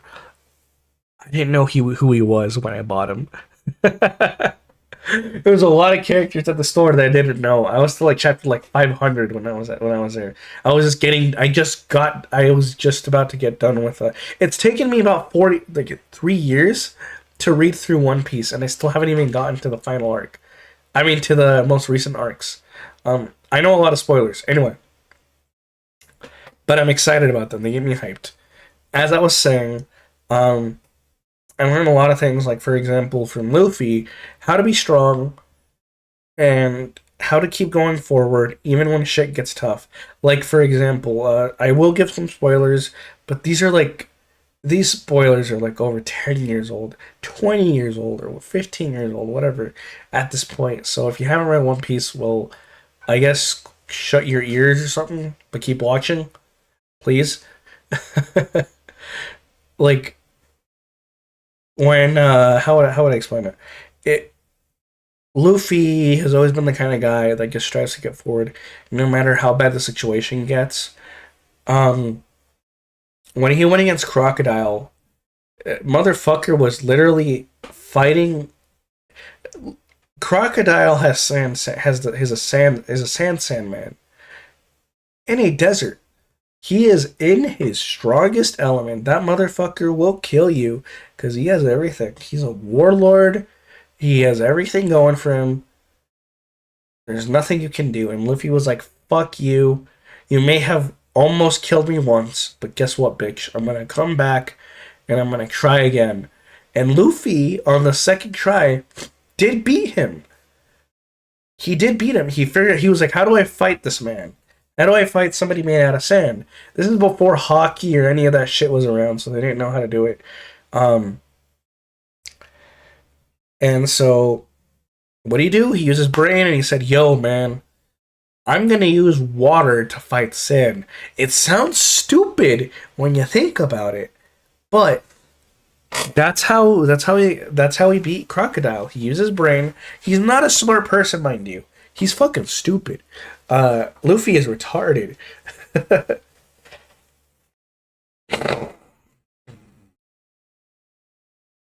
Like, straight up, he is. Yeah, he doesn't have a lot going up there. But in terms of, like, thinking on the fly and trying to, like, figure things out and how to, like, beat things, the man's a genius. He knows what he's doing. He has enough common sense to know what to do. So he's like, you know what, man? When I put water on sand, what does it do? It turns that shit into mud, which means I can hit him and he with warm water. So what he do? He grabbed a barrel full of water, filled himself up, and said, I'm going to fight you covered in water and have water all over me. And so that's what he did, and he was able to hurt Crocodile. In the ending part of the fight, he didn't have any more water, so he was like, what the fuck are you gonna do now to me? Luffy says, Crocodile. Well, Crocodile, I'm gonna fucking bleed. And so bleed he did, and he was bleeding, and he used his blood to fight Crocodile. Like, well, who does that? Who finds that out? Who just thinks about that? It's like, water's thicker than blood. I mean, blood is thicker than water, bud. Let's do this. And he beat the shit out of Crocodile, and he got Robin out of there. And that to me was one of the most impactful moments in that. Not just that, but like also when he saved Robin from Ennie's lobby. Ennie's lobby is by far my favorite. My absolute fucking favorite. My absolute favorite arc in the entire series, because everybody gets to show off something. It doesn't matter what character it is. Every single person gets to show up, even the newest member, except for Brooke, because Brooke is not in the series. It isn't in there yet. I love Brooke. He's one of my favorite characters, by the way. Anyway, but he helped all of his crewmates were in a form of suffering before he picked them up. Zoro was about to be fucking executed because he was told if he survived 30 days without food, he'll let the village will be let go or some shit from the Marines. I don't even remember what the promise was. I'll be honest. That was like 1,000 chapters away. He helped Zoro, and Zoro stuck with him. And Zoro's been his main man for the longest time. He finds Sanji. Sanji's like, "Yo, I don't know about this, man." But then Luffy was like, "Well, what if you did come and you're gonna come?" And Sanji was like, "You know what? I'll join, especially with that Nami coming with us." And so Nami joined them after what was it? After they fought Buggy and all that other stuff. Technically, she wasn't with them. She stole the boat. After the incident with what was it? At the fight of the Baratier. That was really interesting in my opinion. And Nami, I think if you have never watched, okay, so if you have never watched One Piece, I've already spoiled a shit ton of stuff for you. I don't care. You should really, really watch up to episode 37. I believe it's 37, 38, 36, around there. Once you get to Nami's arc is the best part, in my opinion, of it. That is One Piece at its finest. I know a lot of people don't talk about how great it is, but I think that is what started One Piece to becoming the greatest manga of all time, if not the greatest story in modern history. At least in my opinion. But, you know, that's what I believe. Because people don't want to read this shit. But I'm not going to spoil that one, because that one hit me hard. That one hit me really hard. I cried. I'm not one who cries that often. But when it comes to One Piece, I cry. Whenever there's a new member that joins and there was suffering that happened to that member, I cried. When Luffy was like, "Want to join my crew?" After like saving their asses from a lot of stuff. Ugh. That moment of, I want to live. I want to live. And like, I've had a recent thing happen to me in life where I've been the same way. Growing up, I was actually pretty suicidal. I was not happy with my life. I tried my best to do that. I actually helped a lot of suicidal people in my youth because I myself didn't want to see other people go, but I never really cared what happened to me, so I never really took care of myself. And I never truly lived. I'm finally like living, at least to a point where I'm happy with my life, and it's mostly thanks to the wonderful Krista Quill that this is all possible. To be honest, that the YouTube is going on and everything like that, and I appreciate like every single one of you who comes and watches these and watches my videos. I don't think my videos are the best. I think they're getting there. I don't know how long it'll take till they get there, but they'll get there. They'll get there. They'll get better. Because I'm actually really happy with everything that I make. Not really. I actually want to get better at everything. I'm not truly happy with everything. The only video I've actually been really, really proud of was I don't remember which one it was, because I forgot. But anyway, yeah. Anyway, so it's had all that stuff.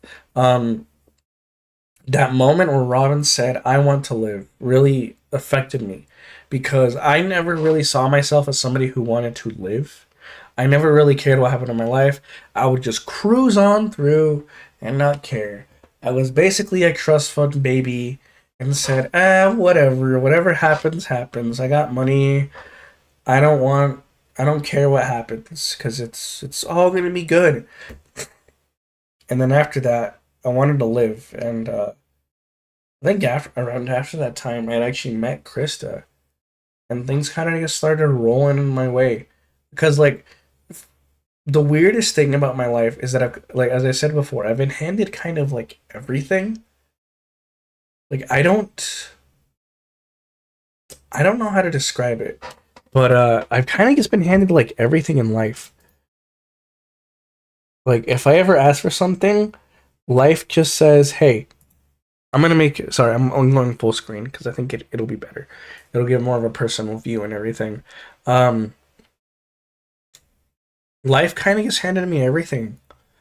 If I asked for something, life would provide, and it kind of just did that. I never really like thought about it until like a year back, I think, or a few months back. I don't even remember when, but like, and it was always so weird. Krista actually always hated it because she's like, "How is it that yeah, right, Krista? Maybe. What do you mean maybe? You didn't always hate it?"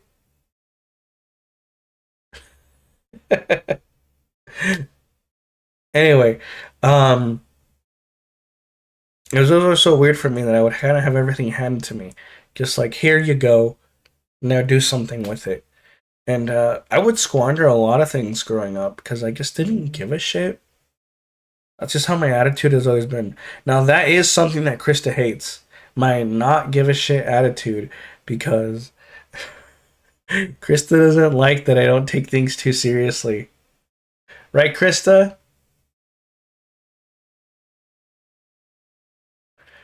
Oh, okay, I see how it is. Anyway, yeah. And that's just how I've always been. I just never really cared about what happened. But and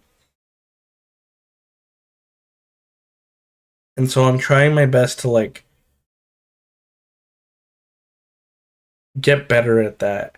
Like actually caring about what goes on around me, because if I don't care what goes on around me, nothing's gonna care about me either. Um Now what I'm not talking about care about every little detail and everything. I'm talking about like caring about yourself and caring about those around you, because eventually it'll come back and help you. Like with this YouTube channel, I wanted to give up on it entirely after like my dog was pretty much gonna die. That was a terrible moment for me in my life. I'd given up on a lot of things, and again, I lost my way through of living, through wanting to live. Um, and so one of the things that recently came up for me was I've been learning to accept death, as it were, for those that I love. Because I have never had anything in my life like die that I cared about, except for like Jeremiah. But Jeremiah was my beta fish that I loved. I trained him; he was great. And because whenever I had dogs, now you're watching. Uh huh. Okay. And make sure it's not so loud that it hears into the mic over here.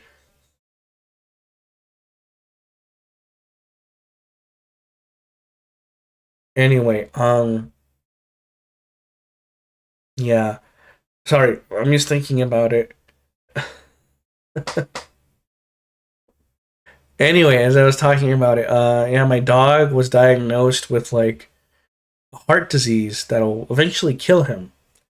It was a horrible thing that I got to see before he was diagnosed. Where one day he's elderly, he's like 13 years old. Um, I was home alone at my parents' house because I was house sitting for them and watching over my dog because they had gone to Mexico. And I looked up, and one morning I woke up, and the morning right after they left too. Um, I went to him, greet him, be happy with him, hug him, and do all that stuff. And I see him convulsing on the floor, on his bed, unable to get up, moving his head kind of like this, like he couldn't see, like he was completely blind. Um, his bed smelled of shit. It was full of vomit.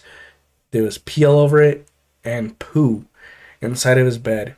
And I tried raising him up and trying to help him out, but he couldn't get up.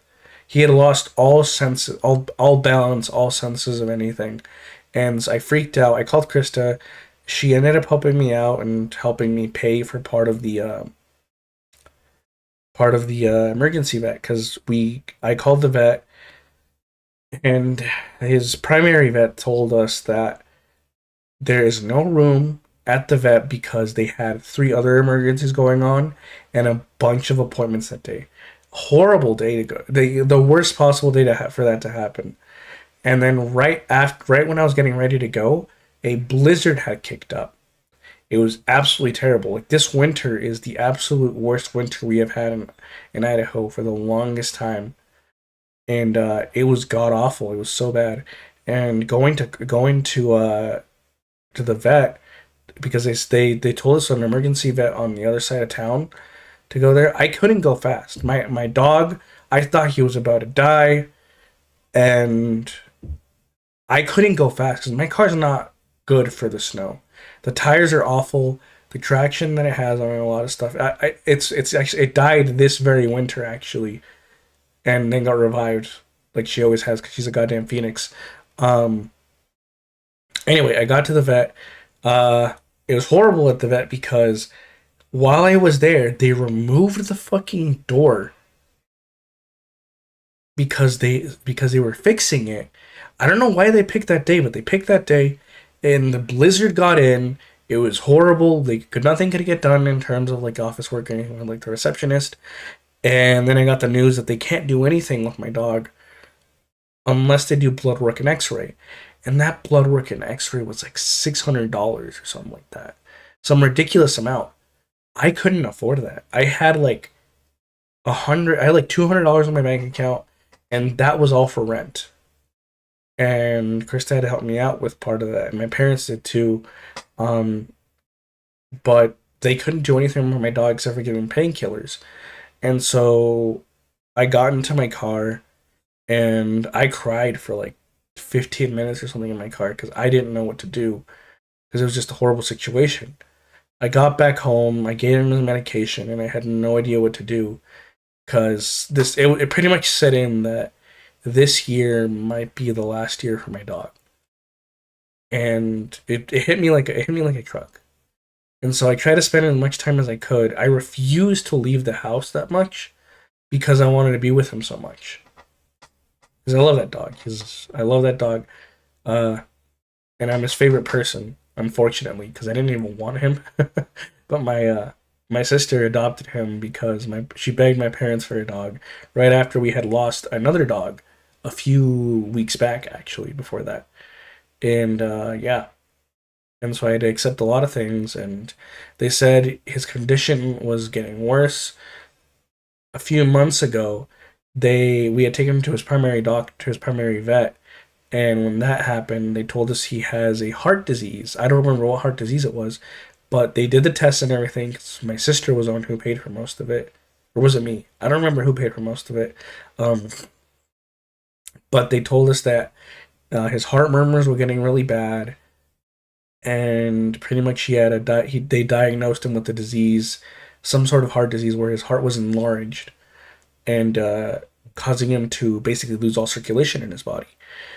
And he couldn't move after that. He couldn't move very much after that. He was suffering a lot. They gave us some medication. It was expensive medication, and he was doing better after that. But right around that time, before the medication came in, and like after the medication came in, he had been falling over. He had been falling over a lot. He would like, how would I describe it? He'd be walking, and then all of a sudden, he'd lose all balance and like just like collapse onto the floor. And just like he would basically collapse onto the floor, be rolled over, and be struggling to like get up because he would be constantly like flippy flopping all over the place. Because I guess he either had heart attacks or he had panic attacks or something was going on. But he would fall over constantly to the point where I had accept I the doctor told us that, so we couldn't afford his meds. We couldn't afford his meds. The doctor gave us the medication for him from other pets that had passed away. And she told us that pets who usually get diagnosed with this disease do not make it after a while with it. Um And so it was getting worse and worse to the point where I couldn't stand being at my parents' house because that's where he lives. He doesn't live with me. He can't live with me because he doesn't have enough of an invite. He hates it here at our apartment, and he can't handle living here at all because we can't accommodate for him because he's old and he has to go to the bathroom a lot. That's just how it is for an old dog. Um, Plus he's used to like a big yard and everything. But I had basically come to accept that my dog was going to die, possibly this month or next. And I was absolutely devastated. I could not make YouTube videos for the longest time because of that. That's why you saw some gaps of like a month or two sometimes, like a few months ago, because I couldn't handle it anymore. I just couldn't. Because I already witnessed it once before, and I witnessed it again. Just seeing my dog just close to death. Because I've never had a pet, well, except for Jeremiah, as I said before. I've never had a dog last this long. I've never had something that I love this much die. Because I've had family members die, but I have no closeness to any family member except for like my parents and my sister. But that's about it. Because I never grew up around anybody. Um, because nobody ever visited us. Nobody liked us, I guess. I don't know. We were the black sheep of our family. Anyway, I'll get on to that into another time. Um, so I had come to realize that I had to learn to accept death for something that I loved, and it was really hard. It was really really hard. Krista helped me out for a long time on this. But I had no idea how to like cope with this. And for the first time in a long time, I had prayed to somebody, something, that he would survive and that his heart disease would go away. Um, it's really true that whenever you're in the hardest positions in life, you just pray. It's just, even if you're an atheist like I am, um, you just pray. And I couldn't handle it. I couldn't handle it, and I had no idea. I would cry every single time I would see him. I would cry, and I would cry on my drives home from work, to work, or stuff like that. I cried for like a month straight, accepting everything, and I thought I had finally like accepted it. I never actually did get it. I did not accept it until about, I would say, a month ago, when I don't remember what I remember what happened. I had started listening to Guilty Gear music. And if you guys have never heard Guilty Gear music, I recommend checking the soundtracks out. They're really good, but there was a song that just came on that I would thought about.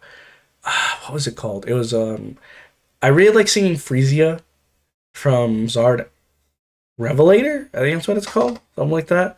It's a song that I have memorized. Like, ooh, I like that song is the only song I have completely memorized in my head. Um, Krista loves when I sing that. It's the only song that I have like that I know so well for karaoke. Anyway, um,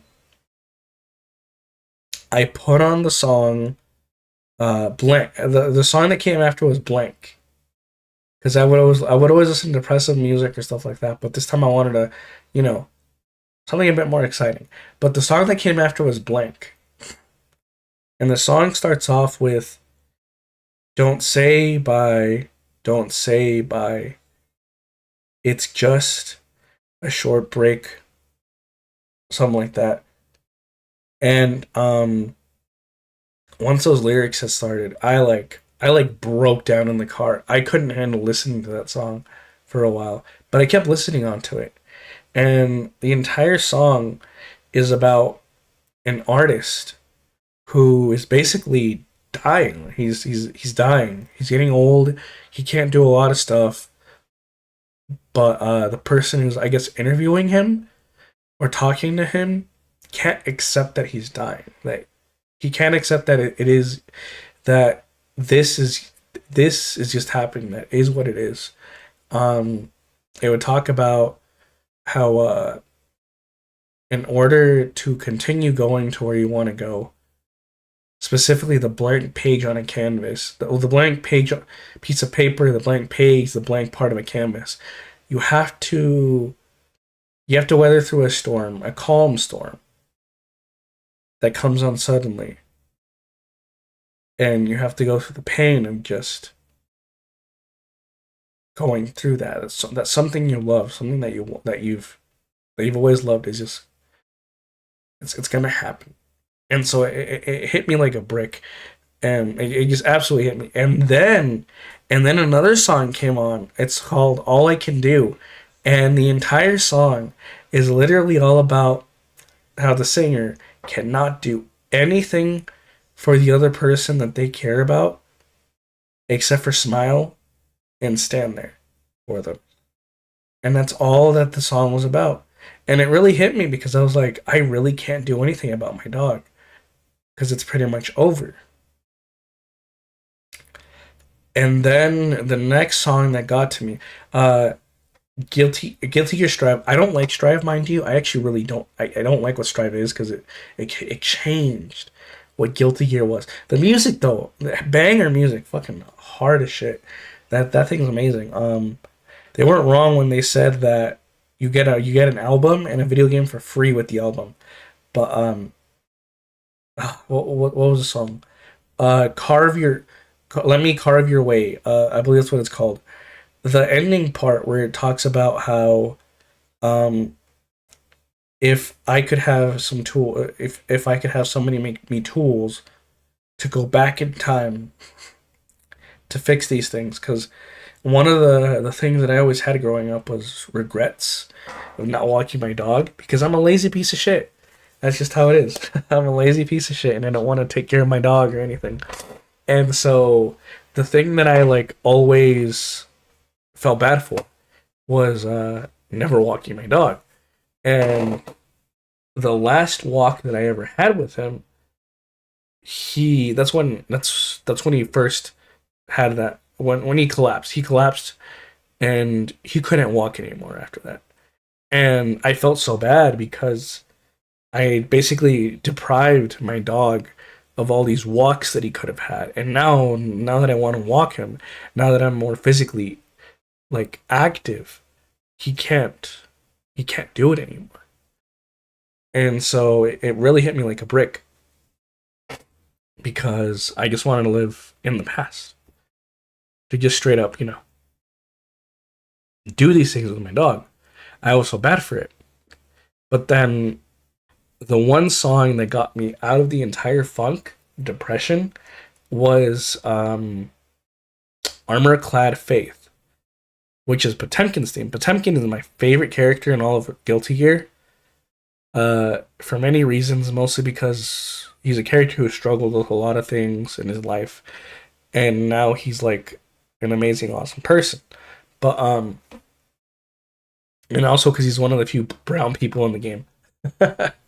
But anyway, I the part that hit me the most in the song was when it would talk about how I may sound like a silly clown, but no matter what, I won't turn my back on life. And the first time I ever heard that, again, I broke down, I cried, and whenever I would try to sing it, because I love singing, and I love singing these songs on the car and everything. I was thinking about the lyrics. I may sound like a silly clown, or I take the role of a silly clown, but even then, I won't turn my back on life. And that hit me so hard that I was like, bruh, I gotta not let this, I gotta like move on. I've gotta like, I have grieved for my dog, who's not even dead yet. He is still alive. He's very cute. He's like a little teddy bear. And yeah, I'm okay. I'm okay. Uh, he is still with us. Yes, he's still alive. He's a fat little piece of shit. Anyway, um, love him and everything. But after that, I started on a road to recovery to like accept everything. And once I had accepted everything, I finally found like peace. Sure, I cry from time to time because like I have a video planned on this. The video it's going through a lot of processes because I'm not satisfied with it. I have the thumbnail. The thumbnail is what I'm gonna keep with. Yeah, it's still hard. Yeah, it is still hard. It is still very hard, but I've accepted it, and I know how to handle it when the day comes. But anyway, as I was saying, I have a video planned. It's a weird video in terms of art, but to me, it's like it's one of the most artistic things I've ever thought about in my life. It's where I want to talk. It's a video about how Digimon and Guilty Gear had helped me accept death. That is the new title. It was originally called "Do Not Fear the Bad Matchup."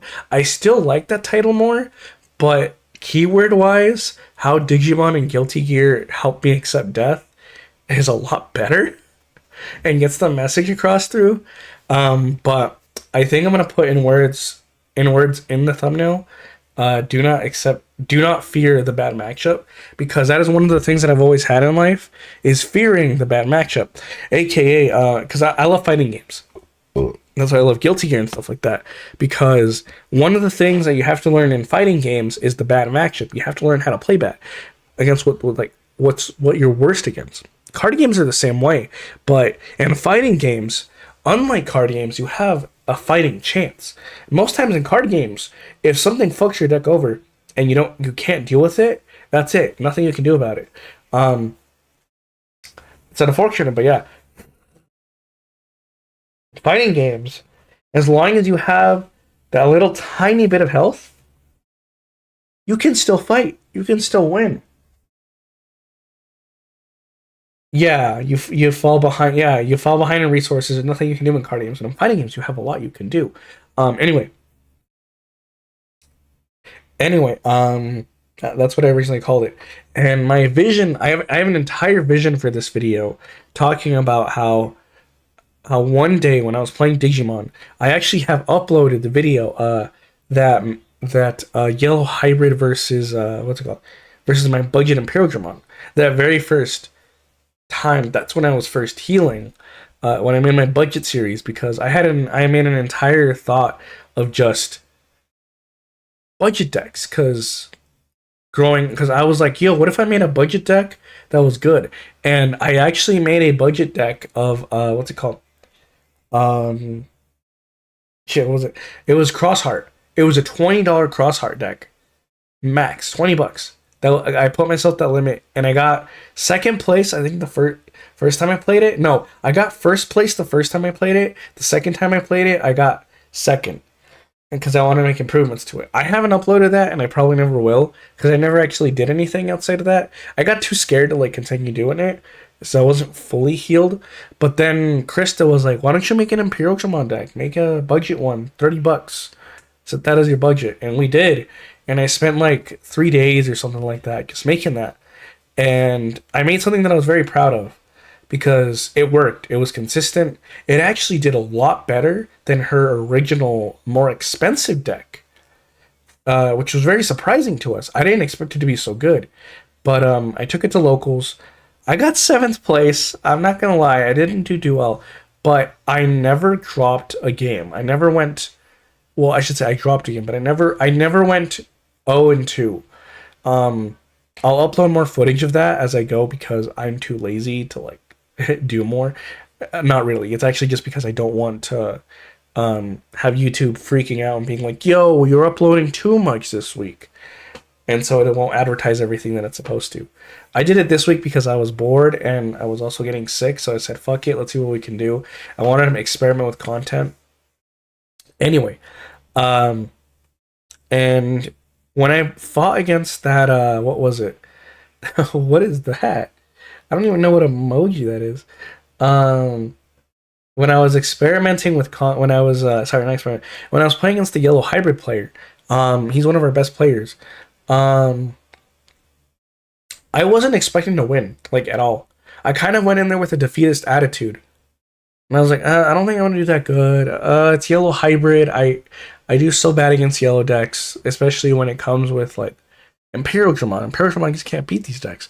But I had to remember that back in that Imperial Dramon was beating decks back then. It's just how it was. It was one of the best decks in BT8. Not one of the. It had new tools. It had new things it can do. It can do so much cool stuff now in BT12. And so I was like, fine. I'll use my brain. I'll actually think when I'm playing. And I said, let's do it. Let's do our best. And so I changed my attitude. And I believe I almost beat him the first round. Second round, I wasn't expecting to take it at all. But my confidence had like shot up. And had I had a different Digimon on the board, I think I would have been able to win. But the fact that I was able to last that long and actually take a win and get close to winning every single time, oof, it was beautiful. It was so beautiful in my opinion. I was so happy. I like fell in love with this deck now. I didn't do the best with it. I never went 0-2, which was good. I went 1-2.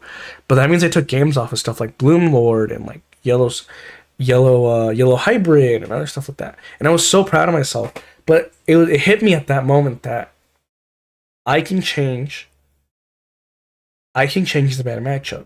I don't have to, that's when it hit me that night with the don't fear the bad matchup. Do not fear it. For while it is bad, you can still win. And I was just like, that's amazing. The power of just doing that. And it happened. And after that, I was on a roll. I've taken sometimes like a week break because I know myself in content. I quit doing the what's it called? The Digimon of the Top series because I couldn't handle it anymore. And plus the depression and a bunch of other stuff hit at the same time.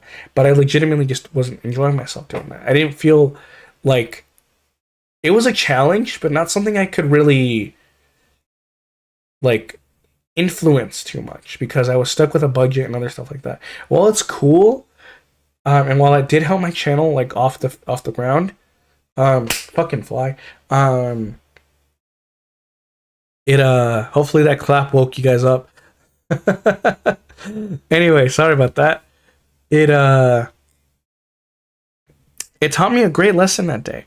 And I kept going, and now, well, I never had a value proposition on my channel either. I was doing a lot. I started studying YouTube stuff again. I started like seeing what can I do to improve my channel? How can I revive this channel that only had 100 subs just a few months ago to where it is now? How can I get big? And so I studied, I worked on it, and instead of sitting on my ass and not doing anything, I said, fuck it. I'm scared. I know this is gonna be hard, but let's try something completely different. I hated TikTok. I still do, and I hated doing shorts. I was like, shorts are bad. Not doing them, never. But I watched a lot of it, so it didn't really help. So I made my first short, and as you know, it's the Imperial Dramon deck that I made. I don't usually upload decks unless they've been playtested, by the way. Some decks you don't really need to playtest, I'll be honest with you. They kind of just write themselves down. Pew Pew, yeah, exactly. And I was happy. And I never, as I was saying, sorry, the value proposition. I never really thought about what do I offer to make people watch me? Because I get that my stuff's, it's entertaining, it's cool, I do this. But the Beelzemon video, that one, the animation that I made at the start, I was so proud of that. But god damn, that one did not do well. And I was like, is this really what I want to keep doing? And so then that's when I switched up my content and did all that stuff, blah blah blah, blah blah blah. That one's for the Krista Quill. Blah blah. And yeah, I was like, this will work. I've got a new value proposition. I'm gonna make content that'll appeal to thousands, if not millions of people, which is budget content. Like, it hit me like, just do it, do budget, do that. People want to see budget decks, they want to see cheap decks. And the thing that hit me to like do it was A Vault, who I view, it was one of my biggest inspirations, by the way. A Vault, one of my biggest inspirations is that they made videos so fast of decks. They were all competitive decks, but they were pricey decks most of the time. And they had just uploaded a budget deck video. And the title was like 5 budget Digimon decks under $80. And I was like, who the fuck has $80 to spend on a card game when they're just starting out or when they want to get into the game? Who has that much money to spend on a hobby at the start when they probably haven't even played the game or anything like that, or they're just a fan of Digimon? And so I set out my goal to be like, yo, we're gonna make decks $30 or less. That was the start. And then I realized that $50 might have been the better one to start with, but $50 was where I went to, because I asked my audience to say, yeah, exactly, kind of a big ask. And I was like, yeah, let's do this. Yeah, that's a good start. I agree, 100%. 40 to $50, 100% a good start. It's like a gallon of gas now. I mean, a gallon of gas, like a full tank of gas nowadays. But I was like, let's do this. And so I asked my audience, hey, what is your like preferred budget price? And the majority said $40 to $50. So I was like, okay, well, $40 to $50 has now become our standard. I do have decks that are cheaper than that. The cheapest deck I would have made would have 100% been the Alliance deck. Thank you to Spag for that one. I did not realize you could make an entire deck for like fucking $40. I mean, for $7. The entire core of the deck is $7. If you want, you can add the two Ken Ikijogis for like 40 cents in total, and you'll be fine. And like some other options and stuff like that you can add in that are cheap. I only put in, the only reason why the budget went up for it up to like $19 was because of Black Mega Gargomon spiking. It was like a 50-cent super rare at one point, and then it spiked all the way up to like $3. I don't know why. It just did. I guess people think it's good. It is a good card. I'm not even gonna lie. It gives blocker and reboot to 2 Digimon that are green or black, I believe. Really good card. But yeah, that went up. And the other thing was that what was it called? The Green Memory Boost. The Green Memory Boost was one of the things that I was like, oh shit. They're like, I think it's a necessary evil because the deck doesn't have a lot of draw. It has a lot of search, but not a lot of draw. And not a lot of memory recovery. So I was like, let's add it. Let's see what happens. Sorry, I'm really thirsty. And it worked. Deck was made. I did a bit of testing. And it flew off. I'm kidding. You don't really need testing for like Alliance. I'll be honest with you. It like plays itself, so it's not that hard. But I was really happy about that. I was really thankful to Spag, and now I've got more videos set up. Yeah, it does. And so now I have the Shine Greymon, which I realize that if I want to compete with other people, I have to start what's it called? I have to start like just straight up making content fast. I have issues with that because making videos is a lot harder in terms of like long like video guides. I'm gonna make a video guide like maybe every 1 to 2 times a month, around there, depending on how hard it is to make like how to play guide. That one's probably gonna take me a month because I'm still trying to figure out how to like work out. But I'm gonna probably be making 2 to 3 shorts a week. Depending on the meta, if there's something new.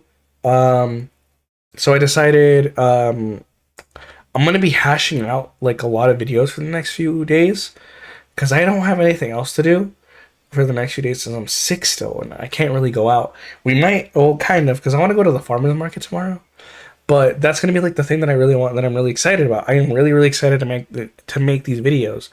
And the cool thing is that Digimon has made it a lot easier to make these decks that you can like just straight up just make. You can make them good, very simple, for $50 or less. I think the next deck I'm gonna make is Mega Gargo. Mega Gargo. I think the next deck I'll have set up is Mirage Galgamon. That's what it is. I'm waiting for the prices on those to drop. Let me check how much those are actually.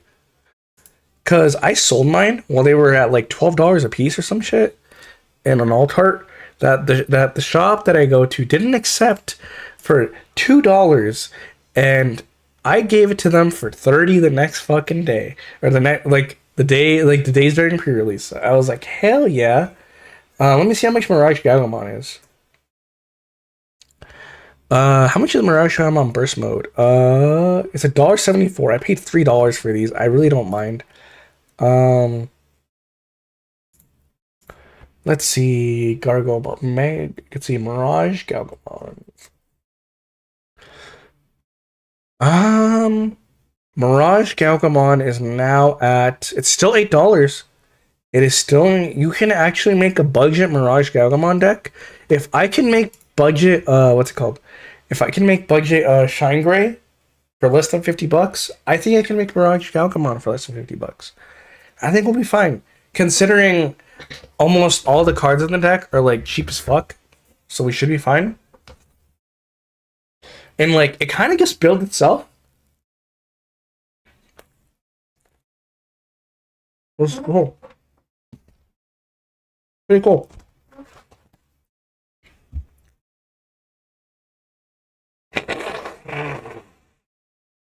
But now we have a ton of decks that just straight up, you just play 4 of whatever the hell the Digimon is. I mean, sorry, 12 of the Digimon of whatever it is. Like Agumon, 12 Agumon, easy peasy. Just put in 12 Agumon that like fit into the archetype. That's simple. That's how I was able to make the deck list. And like, it would make it so almost no matter what, you would have a 16 and minus 16,000 DP Heaven's Judgment. There's only one point where it won't be, and it'll be in at 12,000. No. Sorry, not 16,000, 18,000. You'll only have some points where it's a minus 12,000. But like, I think people are sleeping on Heaven's Judgment. It's a ridiculously good card. It's 10. It went from 8 cents to 10 cents. So I guess people are finally seeing it for what it is. But the fact that it can hit multiple targets, and the highest you can get it to is with a Chimeramon. You can only do this with a Chimeramon, mind you. You can get a Chimeramon to have it be all the way up to, I think, negative 48,000 DP. Let me think about it. Because there's 7 colors. Chimeramon is the only Digimon in the game that can be all 7 colors. 7 times 6, that's 42. Then you add the 6 from the initial activation, so you have minus 48,000. You can wipe an entire board with that, dude. And like, what's gonna deal with that? I mean, sure, it's a stupid way to get like a Chimeramon, but yeah, but it's not too crazy.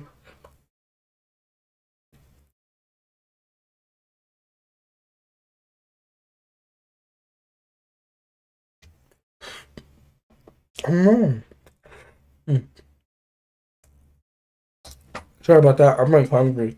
I'm barely eating today. And as I'm saying this, yeah.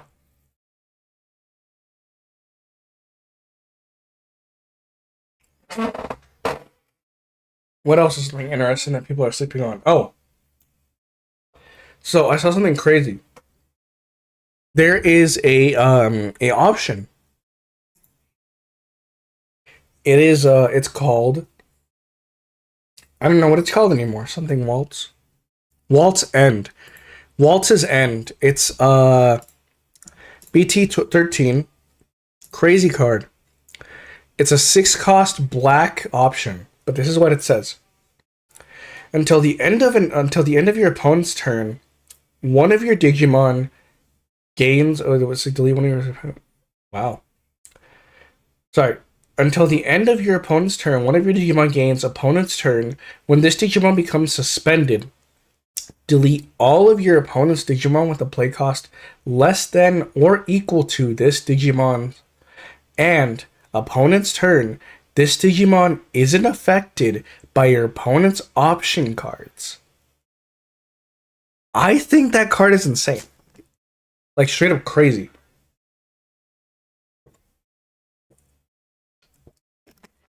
Because a single Black War Greymon X, it is the Craniumon option, yep. A single Black War Greymon X can wipe an entire board of fucking Royal Knights with one block. Which I think is crazy.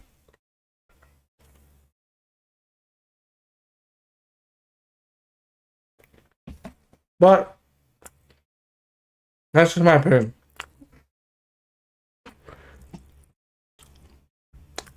I think it's a good card. It probably won't see any play. But I was looking through all the commons, uncommons, and rares. I bought every single rare basically in the set, and like super rare that I can get my hands on, like play sets, for like $30.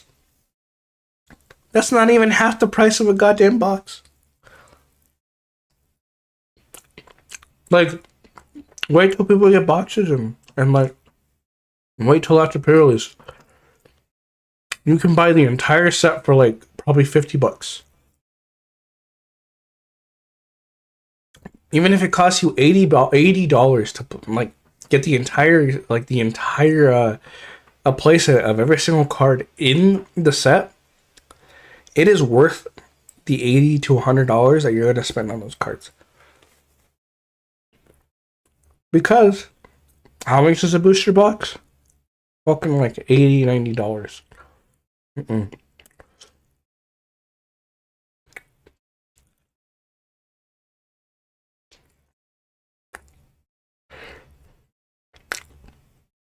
I was gonna buy like a booster box, 4 booster boxes of BT14. And then I was like, you know what? How about I have some fucking sense and just buy the singles when they open their boxes?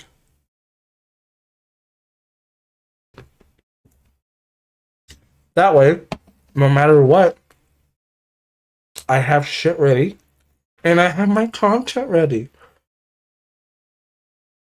I can start pumping out content too, just like all the big boys. And wait for the box price to drop. I mean, I don't know if boxes will ever drop off a cliff. Because they're making cards more and more broken every day. So it's like, why? Like, here, I'm gonna go get my cards and I'll show you what I picked up for $30 today.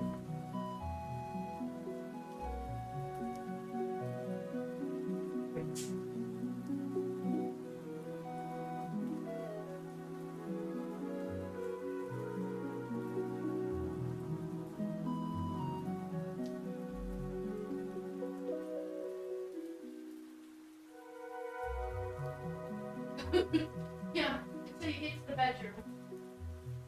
I saw that. Put on the dress. Okay, back. Okay. So, these are all the cards that I got. I got play sets of everything except for Geogray. Like, they had free Geogray in all the boxes. Apparently, they must have sold them all. But look at that.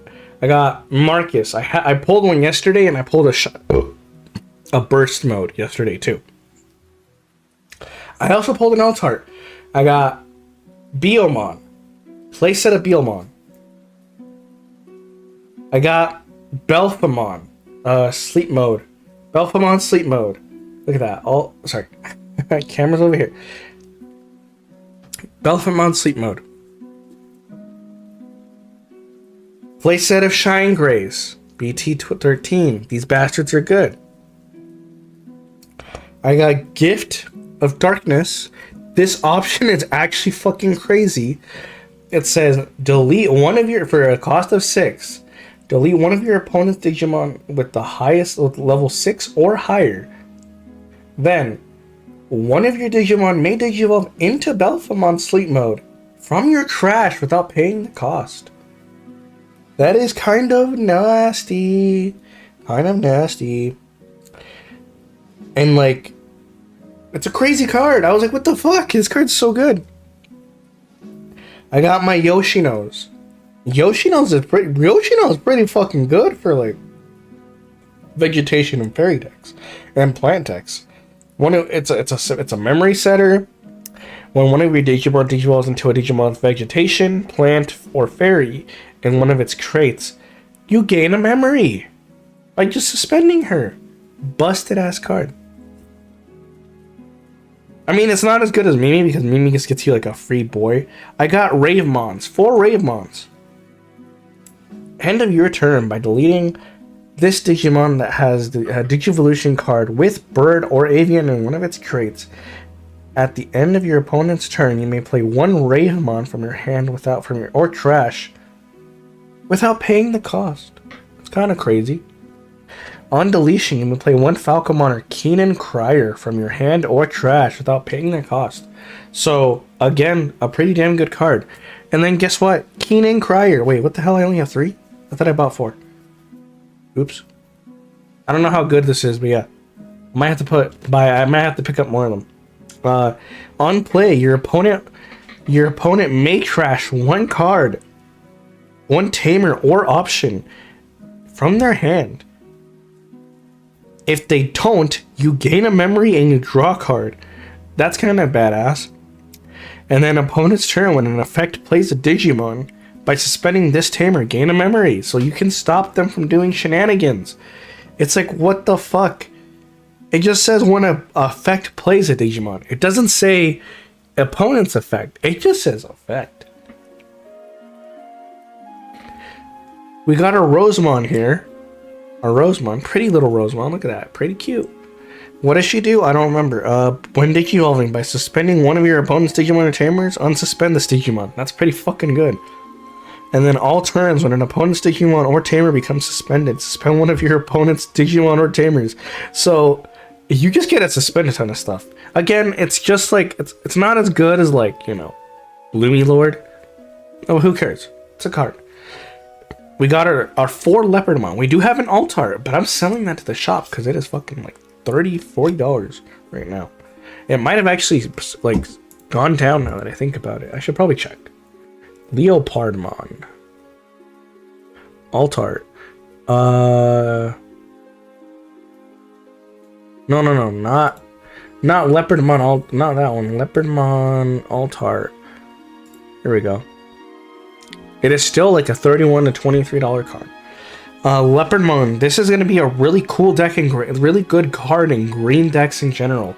Because the dude just says when Digivolving or main effect. So you gotta either get it as a Digivolve effect or use it whenever the fuck you want.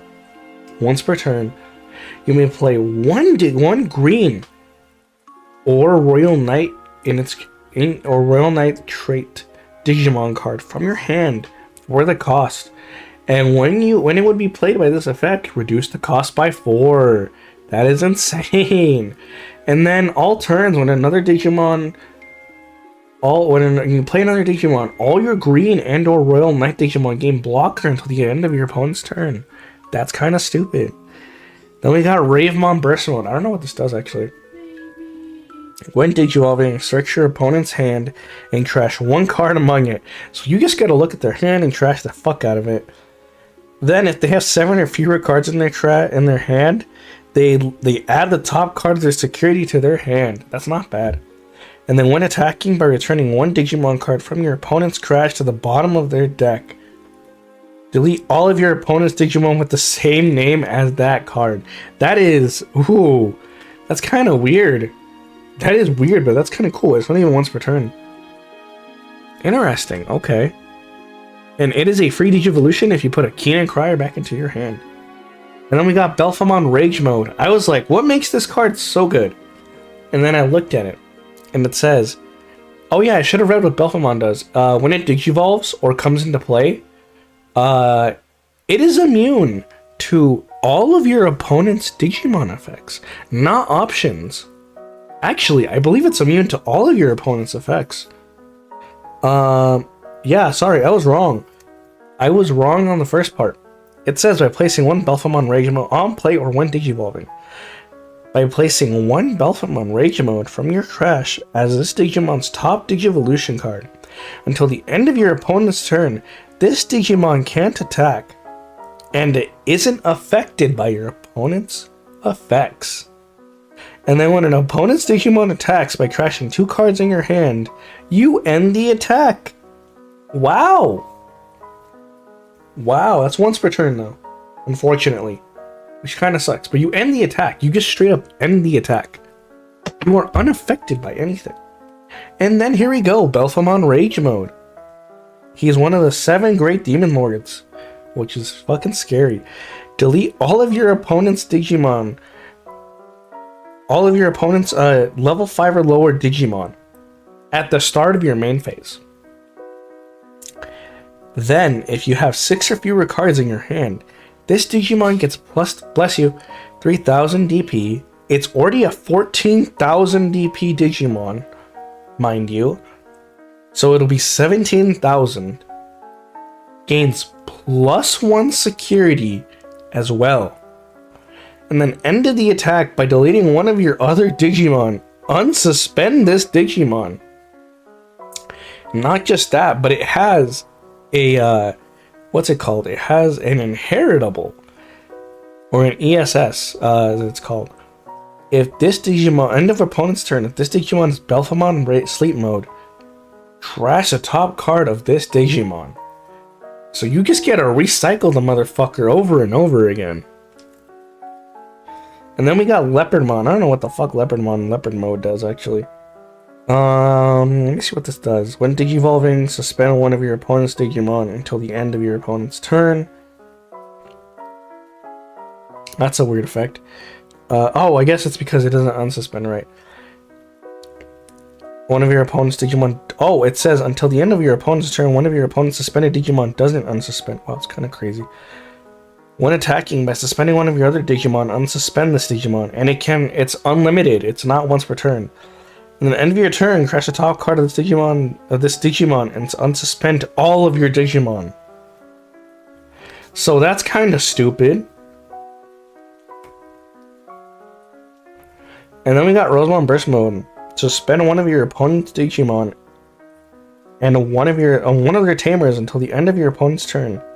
All of their Digimon and tamers don't unsuspend. That's kind of crazy. Trash the top card of your opponent's security stack for every 2 of your opponent's suspended Digimon and or tamers. So it is basically just Quartzmon. And then we got one Shine Gray Burst Mode. Yeah, Shine Gray Burst Mode is crazy. All it really does is say, my Marcus comes in for free, and he has Rush, which basically means haste if you ever played Magic. And he's a 12,000 attacker, and when my Marcus swings, or when a yellow, I think it's when a yellow, let me read it completely. Yeah. It can't Digivolve, but it doesn't fucking matter. And then your turn once per turn, when one of your tamers becomes suspended, that does include the fucking Marcus that can come and punch in your face, trash the top card of your opponent's security stack. That is nutty. That is nutty. Very nutty.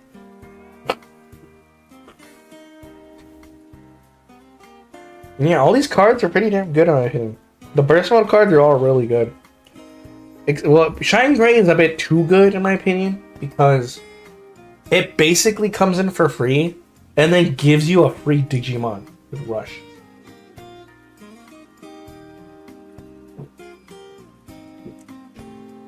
Which sucks. because you can't do anything about it. Anyway, those are the cards I got. 30 bucks. A lot of stuff. I still have more cards that I asked them to like check for me, because I bought every single. I told them I'm buying every single common and uncommon that I find there. But yeah, this is probably gonna cost me less than like 20 bucks, because a lot of the uncommons and commons are less than like 10 cents most of the time. So like, yeah. Like 100 cards is gonna cost you like 10 bucks max. So it's gonna cost me less than $20. So like $50, you get almost the entire thing. $80, you get everything. Sure, they're not alt arts, but honestly speaking, I might just do this and not even go for alt arts anymore. I might sell my alt art cards just so I can afford to play this game until it dies. This might be honestly a very good strategy for me, because I absolutely love this game, but in reality, I should probably play cheaper and stop spending so much money on alt arts, and I think I might be doing that, to be honest. Because even though I want to bling out my cards, and I'm a materialistic bastard, if I want to play every single deck in the game when it comes out, I need more money, more store credit, and in order to save myself money, I need to very much so start using regular art cards, because if I don't, I'm gonna run out of money before anything else. And give me a second, guys. I'm gonna go use the bathroom, so I'll be right back.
Wrong one. I forgot about that one. That one, I thought that said live scene too. Hello, I am back. Anyway, yeah.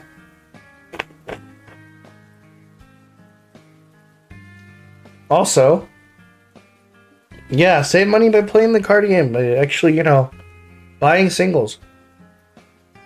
Your shop probably does not have singles. I am just extremely lucky that my shop does, because they open boxes.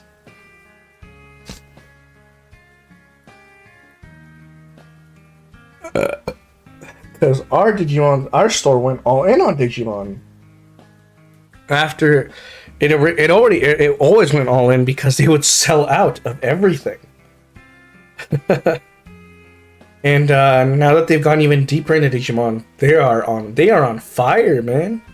They're doing really well on Digimon, to be honest. But yeah, I actually sold a lot of stuff like yesterday, just so I could have like $200 on my account in terms of credit to buy whatever the hell I want. And so I'm just using that now. And I was like, I feel bad for buying these. But then I was like, wait a second. I want to make videos. I want to make stuff. How am I going to make this without the cards? You know, sure, some of these cards, like, it'll take me a while to get through these. But when is BT14 coming out? A long ways away. The next thing before BT14 is RBO1, the reboot set.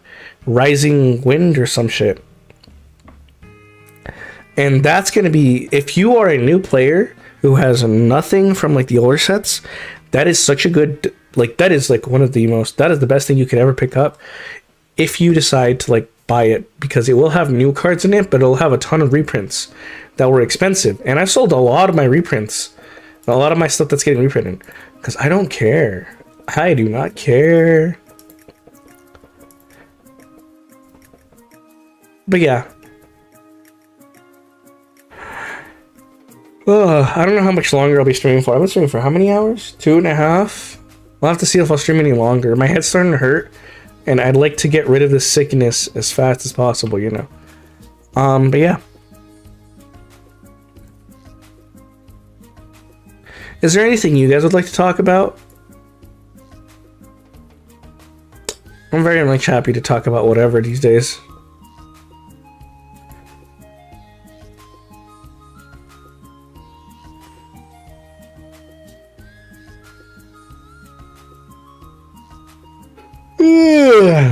Sorry about that.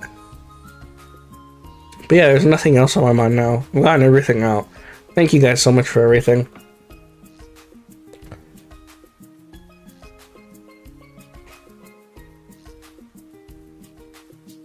Oh, so somebody called out on my video that apparently I had put 4 Geo Gray. It was supposed to be 2 Geo Gray, but in my thing I put 4. I always mess some things up, sometimes on purpose, so people could see things that did get play tested and did get 3rd place at a locals. So it's not too bad because they allowed it. They allowed it yesterday, so that was pretty good. Because it's not a bad deck. It does its job very well. But I did get a very good suggestion, which I didn't think about, which was Yellow Memory Boost. Because that hits every single Digimon in my deck. I didn't think about that, because that drops the price of the memory. That drops the price by like $4 or $5, and that's enough to add in a second. What's it called? Let me see how much Red Memory Boost is. Red Memory Boost. That's enough for like a second. Yeah, because it's like a $4.16. You subtract that from, what was it? 1898 minus $4.16, and then you enter. Oops, not 1898, 4898. Oops, let me try it again. Clear. 4890. Oh, okay. Fine, I see how it is. Okay, 4898 minus 4.16. 4462. You add in a yellow memory boost, which I never thought about, to be honest, because this yellow memory boost is cheap. It is a 83-cent card. You add in 0.83 cents. That's $5.65. That's not enough for like, what's it called? You could put 2 of these. Hell, you could put 3 of these.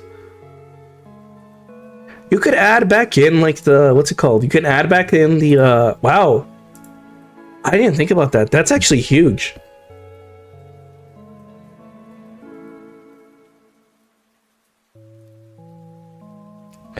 That's actually huge. I am actually very thankful for that one.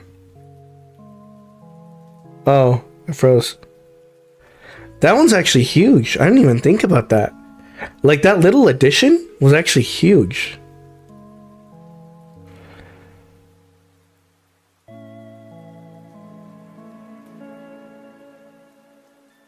Like, I'm grateful for my audience calling stuff out like that, because I wouldn't have thought about that at all.